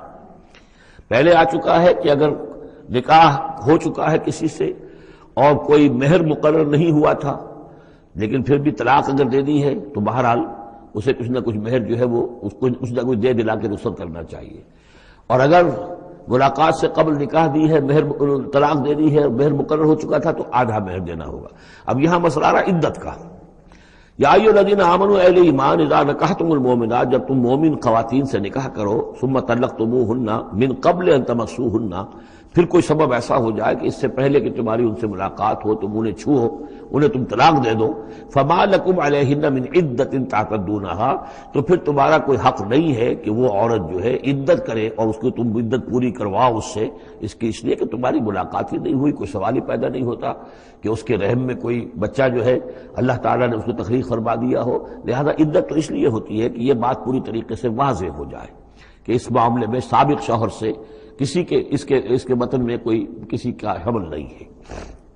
وَمَتِّعُوهُنَّ، تو انہیں کچھ دیر دلا کر رخصت کرو، وسرحوہن سراحا جمیلا، اور اپنے ہاں سے رخصت کرنا ہو تو بڑی خوبصورتی کے ساتھ رخصت کرو۔ یا ایھا النبی انا احللنا لک ازواجک اللاتی آتیت اجورہن، اے نبی ہم نے آپ کے لیے حلال ٹھہرایا ہے آپ کی ان تمام ازواج مطہرات کو جنہیں آپ نے باقاعدہ مہر دیا ہے۔ وما ملکت یمینک، اسی طرح جو آپ کی ملک یمین ہے، بانیاں ہیں، لونڈیے ہیں، مما افاء اللہ علیک، جو اللہ تعالیٰ نے آپ کو فے کے طور پر دے دی ہوں۔ جیسے آپ کو معلوم ہے کہ یہ ماریہ قبطیہ جو آئی تھی رضی اللہ تعالیٰ عنہ، یہ بھی جو مقوقس تھا مصر کا اس کا حکمران، اس نے ہدیے کے طور پر بھیجی تھی۔ وہ بنات عمے کا، وہ بنات عماتے کا، اسی طرح آپ کے لیے نکاح کرنا جائز ہے اپنی چچا کی بیٹیوں سے اور اپنی پھپھیوں کی بیٹیوں سے، وہ بنات خالے کا، اور اپنے ماموں کی بیٹیوں سے، وہ بنات خالات کا، اپنی خالاؤں کی بیٹیوں سے، اللاتی ہاجرن معک، جنہوں نے آپ کے ساتھ ہجرت کی ہے۔ وامرأۃ مومنۃ، اسی طرح ایک مومن عورت، وہ بھی آپ کے لیے حلال ہے کہ آپ اس سے نکاح کریں، ان وہبت نفسہا للنبی، اگر وہ ہبہ کر دیتی ہے اپنا نفس نبی کو، یعنی وہ مہر بھی نہیں مانگتی، وہ کہتی کہ میں اپنے آپ کو ہبہ کر رہی ہوں۔ ان اراد النبی ان یستنکحھا، اگر نبی کا ارادہ ہو کہ وہ ان سے نکاح کرے، خالصۃ لک من دون المؤمنین، یہ جو ہے رعایت آپ کو دی گئی ہے تمام اہل ایمان سے علیحدہ رکھ کر، یعنی تمام اہل ایمان کے لیے زیادہ زیادہ 4 کی قید ہے، لیکن آپ کے لیے یہ سب جو آپ کے گھروں میں آباد ہیں یہ سب جائز ہے، ان میں سے کسی کو بھی آپ طلاق نہیں دیں گے، اور 4 کی جو قید ہے وہ آپ پر نہیں ہے۔ قد علمنا ما فرضنا علیہم من ازواجہم، ہمیں خوب معلوم ہے کہ ہم نے عام مسلمانوں پر کیا کیا چیزیں ان کی بیویوں کے ضمن میں فرض کی ہیں، لازم کی ہیں، کہ ایک وقت میں 4 سے زیادہ کا نکاح نہیں ہو سکتا۔ وما ملکت ایمانہم، اسی طریقے سے جو ان کی لونیاں اور باندیاں ہیں ان کے بارے میں بھی ہم نے کیا کیا قواعد و ضوابط کا انہیں پابند کیا ہے، لکہ لا یکون علیک حرج، تاکہ آپ پر کوئی تنگی نہ ہو، وکان اللہ غفور الرحیم، اللہ غفور الرحیم ہے۔ اصل میں حضور کا جو تعدد ازدواج کا معاملہ، اس میں کئی مصلحتیں تھیں۔ ایک مسئلہ تو یہ بھی تھی، مسئلہ یہ کہ حضرت عائشہ صدیقہ رضی اللہ تعالی عنہ سے نکاح کی تو مسئلہ سب سے بڑی یہ سامنے آتی ہے کہ وہ بیوہ ہو گئی ہیں جبکہ ابھی جوان تھی، وہ 18 برس کی عمر تھی جبکہ بیوہ ہو گئی ہیں، لیکن انہیں پھر طویل وقت ملا ہے، وہ معلمہ امت بن گئی ہیں۔ خواتین کے لیے تو وہی معلمہ ہیں، جو بھی زن و شو کے تعلقات ہوتے ہیں اس میں خواتین آ کر مسئلہ پوچھتی تھی تو ام المومنین صدیقہ رضی اللہ تعالیٰ انہیں بتاتی تھی۔ تو طویل امت، اس لیے کہ امت کے لیے تعلیم کا کوئی اور نظام تو نہیں تھا۔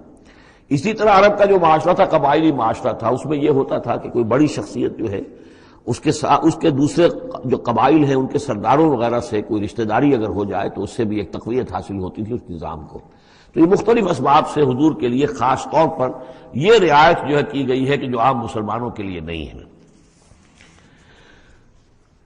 وکان اللہ غفور الرحیم، یقینا اللہ غفور الرحیم ہے۔ ترجی من تشاء منہن وتؤوی الیہ من تشاء، اور پھر یہ بھی کہ آپ کر سکتے ہیں کہ ان میں سے جس کو چاہیں ذرا اپنے سے دور کر دیں اور جس کو چاہیں اپنے قریب لے آئیں، یعنی وہ مساوات بھی حضور پر لازم نہیں تھی، اگرچہ حضور نے کی ہے لیکن وہ مساوات حضور پر لازم نہیں تھی، اس لیے کہ آپ کو یہ اجازت دی گئی تھی کہ اگر اپنی ازواج مطہرات میں سے کسی کو ذرا فاصلے پر کر دیں، ذرا اس سے اپنا وقت وغیرہ دینا کم کر دیں تو کوئی حرج نہیں تھا، آپ پر کوئی اس کی ملامت نہیں تھی اللہ کی طرف سے۔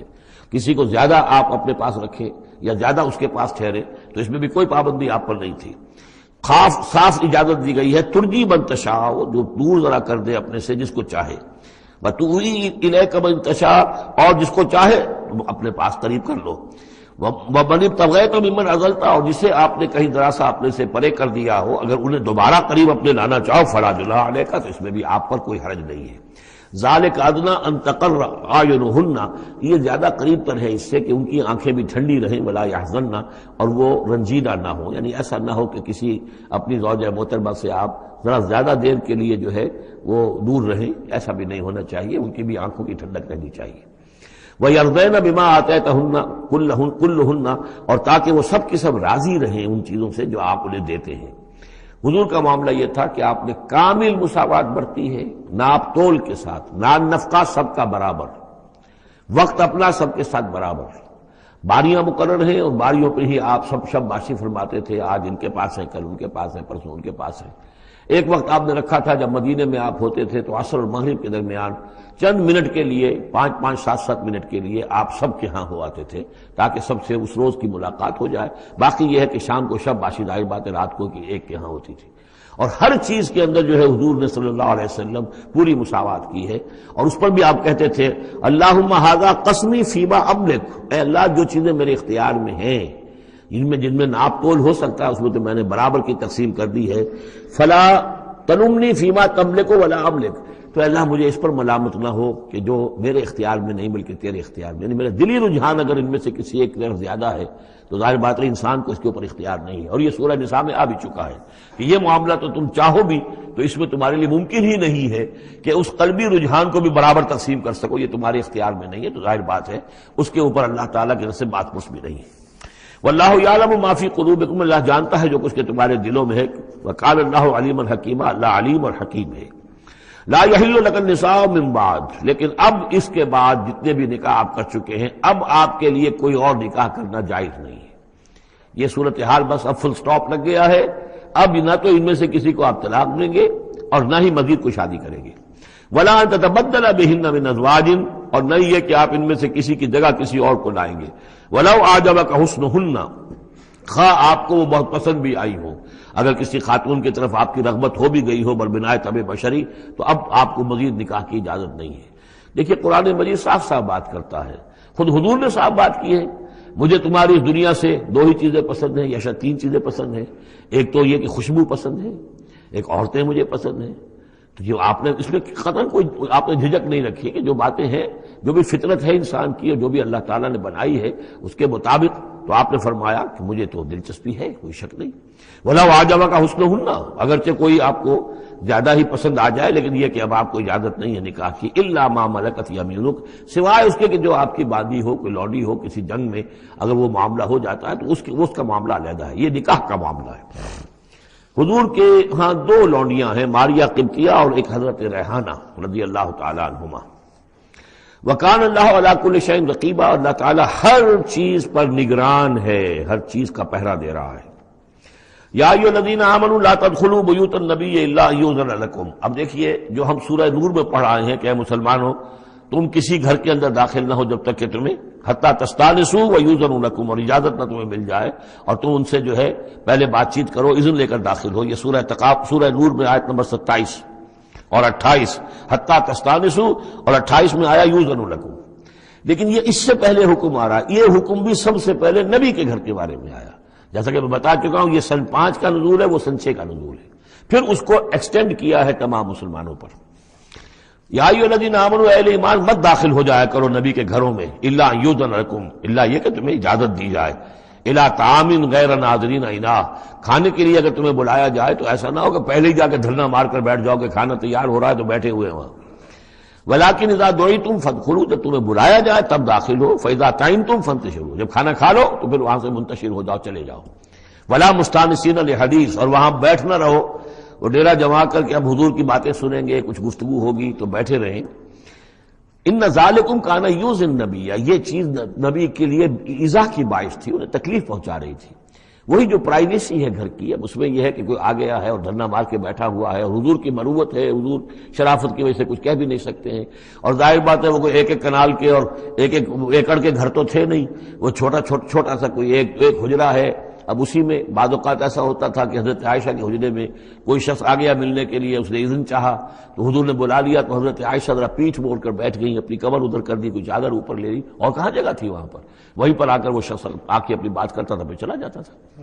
تو فرمایا کہ یہ چیزیں جو ہے یہ یقیناً تکلیف باعث بن رہی تھی. ان ذالکم کان یؤذی النبی فیستحیی منکم، تو وہ تو تم سے حیا کرتے ہیں، کہہ نہیں سکتے کچھ.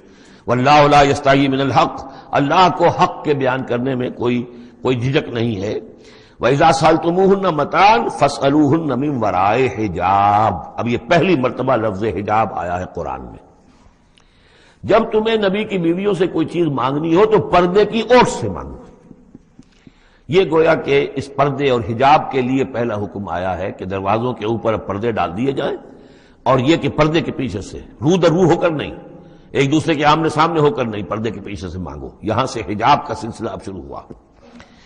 ذالک اطہر لقلوبکم وقلوبہن، یہی زیادہ پاکیزہ طرز عمل ہے تمہارے دلوں کے لیے بھی ان کے دلوں کے لیے بھی. ظاہر بات ہے کہ مرد اور عورت کے درمیان جو بھی اللہ تعالیٰ نے رکھی ہے، کشش رکھی ہے، اب ان چیزوں میں بہتر یہی ہے کہ نگاہ ایک دوسرے پر نہ پڑے. وما کان لکم ان تؤذوا رسول اللہ ہے، اور تمہارے لیے یہ بالکل جائز نہیں ہے کہ تم اللہ کے رسول کو ایذا پہنچاؤ۔ اصل میں اس مسئلے میں ایک بات اور بھی سمجھ لیجئے، حضور کے ساتھ معاملہ خاص بھی تھا۔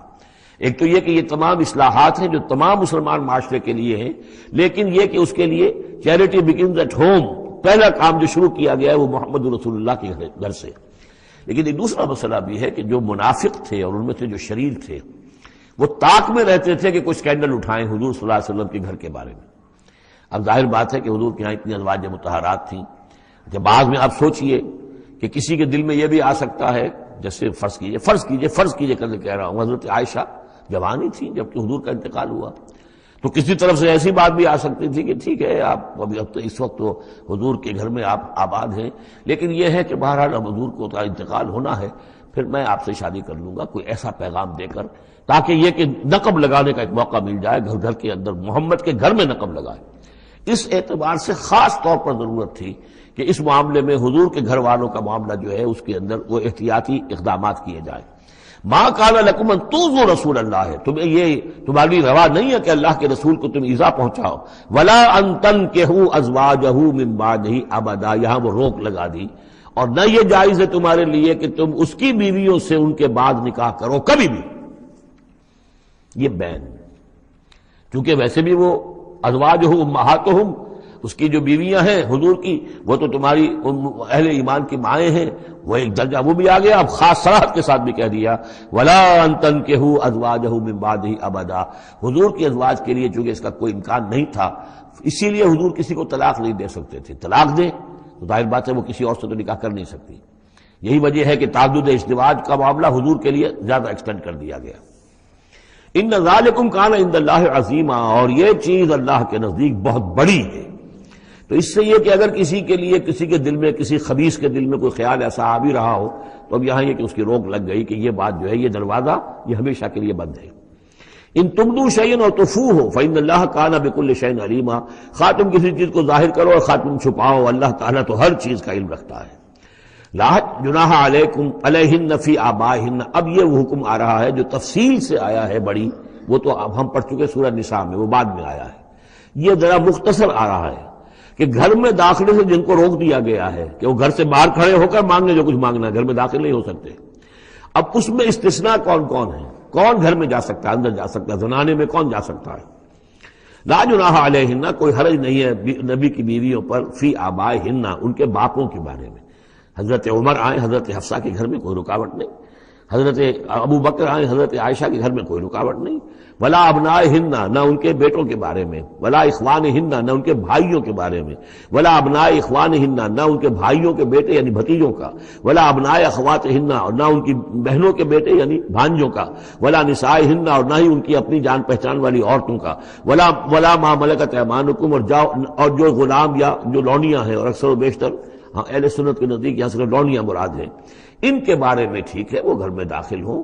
گویا کہ یہ جو تفصیلی آیت آئی ہے سورہ نساء میں، اس کا یہ نیوکلیس جو ہے جو شروع میں وہ یہ ہے جو سورہ احزاب کے اندر، یہ مختصر ہے، مزید اس میں پوری فہرست کر کے اس کو مکمل کر دیا کہ یہ ہے محرم، اور جو محرم ہے وہ محرمات ابدیہ ہیں، ان سے کبھی بھی کسی بھی حالت میں نکاح ہو ہی نہیں سکتا اس عورت کا۔ باقی یہ ہے جتنے بھی مرد ہیں وہ نامحرم ہیں، وہ باہر رہیں گے، کوئی چیز مانگنی ہے پردے کے اوٹ سے مانگیں گے، یہ ان کا معاملہ رہے گا، اور گھر میں داخل ہوں گے اگر تو عورت پردہ کرے گی، جیسے کہ حضرت عائشہ کا میں نے آپ کو طریقہ بتایا، یا اگر کہیں دو کمرے ہیں تو عورت کسی اور کمرے میں جائے گی اور وہ جو ہے وہ کسی اور کمرے میں آئیں گے۔ یہ طریقہ ہے اسلامی معاشرت کا، مسلمانوں کی طرز رہائش کا۔ واتقین اللہ، اور اے نبی کی بیویوں ڈرتی رہو اللہ سے، ان اللہ کان علی کل شیء شہیدا، یقیناً اللہ تعالیٰ ہر چیز پر گواہ ہے۔ ان اللہ وملائکتہ یصلون علی النبی، اب یہ خاص طور پر لفظ وہی ہے یصلی علیکم وملائکتہ، یہاں سے ترتیب بدل گئی ہے۔ یقیناً اللہ اور اس کے فرشتے رحمت اور شفقت اور عنایت نازل کرتے رہتے ہیں نبی پر صلی اللہ علیہ وسلم۔ یا ایھا الذین آمنوا صلوا علیہ وسلموا تسلیما، اے ایمان کے دعوے دارو، اے ایمان لانے والو، تم بھی ان پر رحمت بھیجتے رہا کرو، اور تم بھی اللہ تعالیٰ سے دعا کرتے رہا کرو کہ اللہ ان کے اوپر اور درود بھیجے اور رحمت بھیجے۔ وسلموا تسلیما، انہیں سلام کیا کرو، ان کو سلام بھیجا کرو۔ ان الذین یؤذون اللہ ورسولہ، یقیناً وہ لوگ کہ جو ایذا پہنچاتے ہیں اللہ کو اور اس کے رسول کو، لعنہم اللہ فی الدنیا. اب یہ منافقین کا تذکرہ ہو رہا ہے اس سورہ مبارکہ میں، جیسا کہ مدنی صورتوں میں اکثر و بیشتر ہے. ان الذین یؤذون اللہ ورسولہ، بے شک وہ لوگ کہ جو ایذا پہنچاتے ہیں اللہ اس کے رسول کو، لعنہم اللہ فی الدنیا والآخرہ، تو لعنت اللہ نے ان پر لعنت کر دی ہے دنیا اور آخرت دونوں میں. وعد لہم عذابا مہینا، اور ان کے لیے ایک بڑا اہانت آمیز عذاب تیار کر رکھا ہے. والذین یؤذون المؤمنین والمؤمنات بغیر ما اکتسبوا، اور وہ لوگ کہ جو ایذا پہنچاتے ہیں مسلمان مردوں کو اور مسلمان عورتوں کو بغیر اس کے کہ انہوں نے کوئی گناہ کا ارتکاب کیا ہو، یعنی الزام لگاتے ہیں، سکینڈلز ہیں، خام خواہ کی تہمتیں ہیں اور قذف ہو رہا ہے. فقد احتملوا بہتانا و اسما مبینا، تو انہوں نے تو اپنے اوپر جھوٹ کا اور بہت بڑے گناہ کا بوجھ لے لیا ہے. ابھی یہاں پر قذف کی سزا نہیں آئی، قذف کا حکم جو ہے اس کی حد وہ پھر سورہ نور میں آ چکی ہے، وہ ہم پڑھ چکے ہیں. 80 درے لگائے جائیں، 80 کوڑے. اگر کوئی شخص کسی مسلمان خاتون کے اوپر زنا کا الزام لگائے اور پھر 4 گواہ پیش نہ کر سکے، 80 کوڑے لگیں گے. یا ایھا النبی قل لازواجک و بناتک و نساء، اب یہ پردے کا اگلا حکم آ رہا ہے. ایک تو یہ کہ گھر میں رہو، گھر پہ پردہ ہونا چاہیے، نامحرم پردے کی اوٹ سے بات کرے، جو بھی ضروری بات ہے وہ پردے کی اوٹ سے کرے، روح کر نہ کرے. لیکن اب مسئلہ آتا ہے کہ عورت گھر سے باہر نکلے تو کیا ہو. آخر ظاہر بات ہے اگرچہ اصولی اعتبار سے عورت کا مقام اس کا گھر ہے، لیکن پھر بھی ضرورت ہو سکتی ہے وہ باہر جائے ضرورت کے تحت، تو اس میں کیا حکم ہے. یا ایھا النبی قل لازواجک و بناتک و نساء المؤمنین. اب یہاں پر دیکھیے ایکسٹینڈ کر رہے ہیں ترتیباً. اے نبی کہہ دیجئے اپنی بیویوں سے اور اپنی بیٹیوں سے اور اہل ایمان کی خواتین سے. یہ گویا کہ اب اصلاح کا دائرہ جو ہے نبی کے گھر سے نکل کر اب باہر آ رہا ہے تمام اہل ایمان کے لیے. کیا کہہ دیجئے، یدنین علیہن من جلابیبہن، وہ اپنے اوپر لٹکا لیا کریں اپنی بڑی چادروں کا ایک حصہ. دیکھیے جیسا کہ میں نے اس وقت بھی عرض کیا تھا سورہ جب ہم نور پڑھ رہے تھے کہ عرب میں لباس کا یہ اور خواتین کی لباس کا یہ 2 جز تھے. ایک اوڑھنی ہوتی تھی جو گھر میں اوڑھتی تھی، وہ جیسے اب بھی ہمارے اوڑھنے کا تصور ہے، اس کو کہتے ہیں خمار. اور خمرہن لفظ آیا ان کی جمع جو ہے خمرہن، ولیضربن بخمرہن علی جیوبہن، وہ اپنی ان اوڑھنیوں کا بکل مار لیا کریں اپنے سینوں پر. یہ گھر کے اندر ہوگا. باہر جب نکلتی تھی تو بڑی چادر لے لیتی تھی، اور جو جتنی شریف گھرانے کی ہوتی تھی اتنی ہی وہ اپنے آپ کو اس میں لپیٹ لیتی تھی، لیکن چہرے کے اوپر نہیں ڈالتی تھی. یہاں اس میں صرف یہ اضافہ کیا گیا ہے کہ اس کا ایک حصہ اپنے چہروں پر لٹکا لیا کریں. یہاں سے نقاب کا تصور پیدا ہوا ہے، جو ہمارے ہاں بعض جگہ پر جو ہے خاص طور پہ فرنٹیئر کے علاقے میں اب بھی ہے، وہ چادر لیتی ہیں خواتین، لیکن چادر کا جو حصہ ہے وہ ان کے چہرے کے آگے آیا ہوا ہوتا ہے. یا یہ کہ کسی طریقے سے بس صرف ایک آنکھ کھول کر، خاص طور پر ایران کے اندر اس کا بڑا رواج ہے، ان کو میں نے دیکھا ہے کہ یہ جو ہے اس قدر ایک چادر میں بڑی چادر میں لپٹی ہوئی ہوتی ہیں دیہاتی خواتین. شہروں کے اندر تو نقشہ ذرا کچھ مختلف ہے. اب وہاں پہ چونکہ یہ بات تقریباً انہوں نے طے کر دیا کہ چہرے کا پردہ نہیں ہے، حالانکہ یہ غلط ہے. قرآن میں چہرے کا پردہ ہے. اس حوالے سے وہ جو کہا گیا کہ پردے کی اور سے ان سے بات کی جائے یا مانگا جائے، تو آخری اس کا مطلب یہ کہ چہرہ ہی تو ہے نا جس کو روکا جا رہا ہے. باقی گھر میں جو ازواج مطہرات بغیر لباس کے تو نہیں تھی معاذ اللہ، لیکن یہ کہ چہرے ہی کے پردے کے لیے کہا ہے کہ فَصَلُوهُنَّ مِن وَرَاءِ حجاب، اور حجاب کا لفظ چل رہا ہے اسی کے لیے. لیکن یہ کہ اب یہ حکم دیا گیا کہ آپ ایک چادر کو، جو چادر لے کے آپ نکلتی ہی ہیں باہر، جو بھی شریف خواتین ہیں، وہ چادر کو ذرا اپنے چہروں کے اوپر لٹکا لیا کریں. یہ جلباب کہلاتا تھا، بڑی چادر جو لے کر نکلتے تھے. تو ایک ہے خمار، اوڑھنی، جس کی جمع ہے خمرہن، خمر.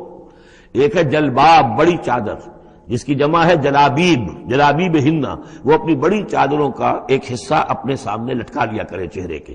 ذالک ادنیٰ ان یعرفنا، یہ بہتر ہے اور نزدیک تر ہے اس سے کہ ان کو پہچان لیا جائے کہ یہ شریف گھرانے کی خواتین ہیں. کیونکہ وہاں لونڈیاں باندیاں جو ہوتی تھی ان کے ہاں وہ رواج نہیں تھا.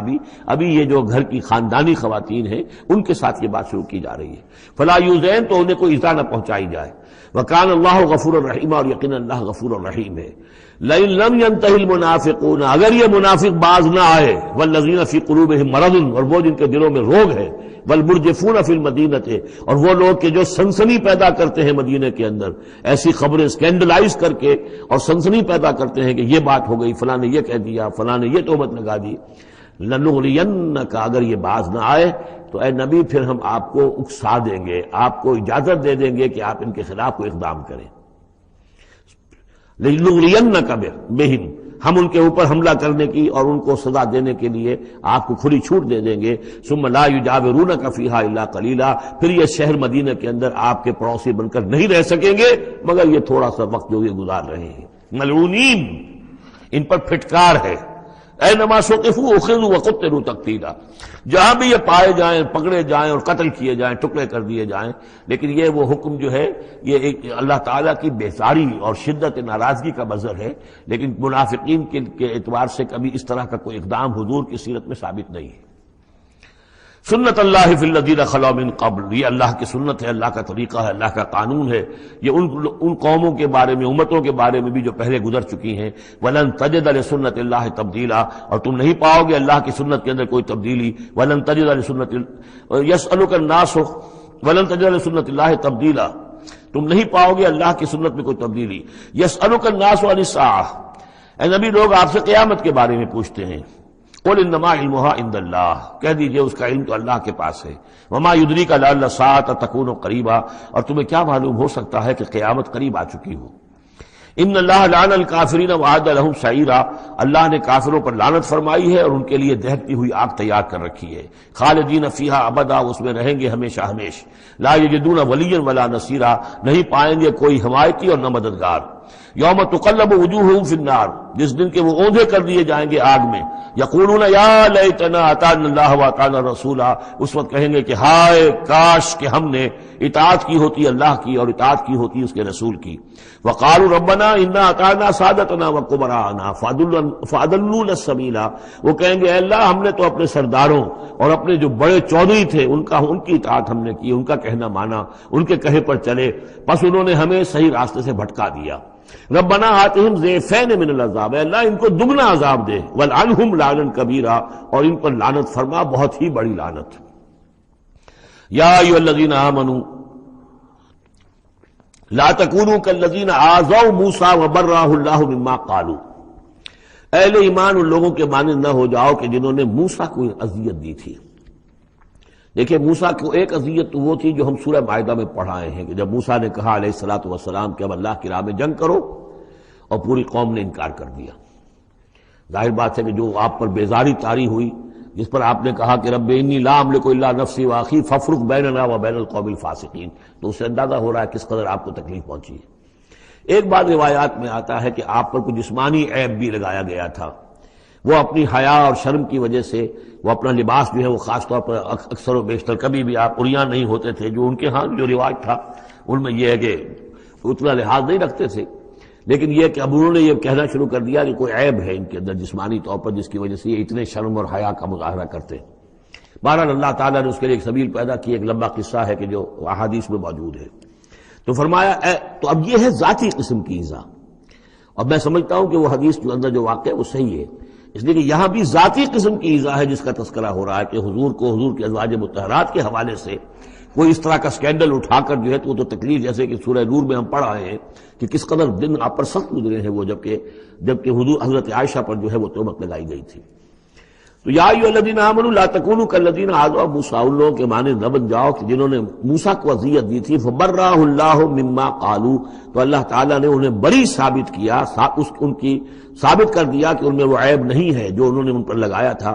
وکان عند اللہ وجیہا، اور وہ تو اللہ کے نزدیک بہت وجیح انسان تھے، صاحب حیثیت، صاحب وجاہت. یا ایھا الذین آمنوا اتقوا اللہ وقولوا قولا سدیدا، اہل ایمان اللہ کا تقوی اختیار کرو اور بات کرو سیدھی. خاص طور پر یہ گھریلو زندگی کے اندر چونکہ یہ معاملات ہو رہے ہیں تو یہ کہ گھریلو زندگی میں خاص طور پر انسان جو ہے زبان کا استعمال جو ہے اس میں محتاط رہے. یصلح لکم اعمالکم، اللہ تعالیٰ تمہارے سارے اعمال درست کر دے گا. ویغفر لکم ذنوبکم، اور اگر کبھی کسی نسیان یا کسی جذبات کے رو میں کوئی غلطی ہو جائے گی تو اللہ تعالیٰ تمہاری خطائیں بخش بھی دے گا. وَمَن يُطِعِ اللَّهَ وَرَسُولَهُ فَقَدْ فَازَ فَوْزًا عَظِيمًا، اور جو کوئی بھی اللہ اور اس کے رسول کی اطاعت پر کاربند ہو گیا اس نے تو بہت بڑی کامیابی حاصل کر لی. یہ دو آیتیں جو ہیں یا ایھا الذین آمنوا اتقوا اللہ وقولوا قولا سدیدا یصلح لکم اعمالکم ویغفر لکم ذنوبکم ومن یطع اللہ ورسولہ فقد فاز فوزا عظیما، یہ بھی حضور نے خطبہ نکاح میں شامل کی تھی. جیسے سورہ نساء کی پہلی آیت یا ایھا الناس اتقوا ربکم الذی خلقکم من نفس واحدۃ وخلق منها زوجها وبث منهما رجالا کثیرا ونساء واتقوا اللہ الذی تساءلون به والارحام ان اللہ کان علیکم رقیبا. ایک وہ آیت، دو یہ، اور ایک آیت سورہ آل عمران کی یا ایھا الذین آمنوا اتقوا اللہ حق تقاتہ ولا تموتن الا وانتم مسلمون. انا عرضنا الامانۃ علی السماوات والارض والجبال، ہم نے امانت کو پیش کیا آسمانوں پر اور زمین پر اور پہاڑوں پر، فابین ان یحملنها، تو ان سب نے انکار کر دیا اس کو اٹھانے سے، واشفقن منها، اور اس سے ڈر گئے، وحملها الانسان، انسان نے اسے اٹھا لیا، انه کان ظلوما جہولا، یقیناً وہ نادان بھی تھا اور ظالم بھی تھا، یعنی اپنے آپ پر ظلم کیا اتنی بڑی امانت سنبھال کر.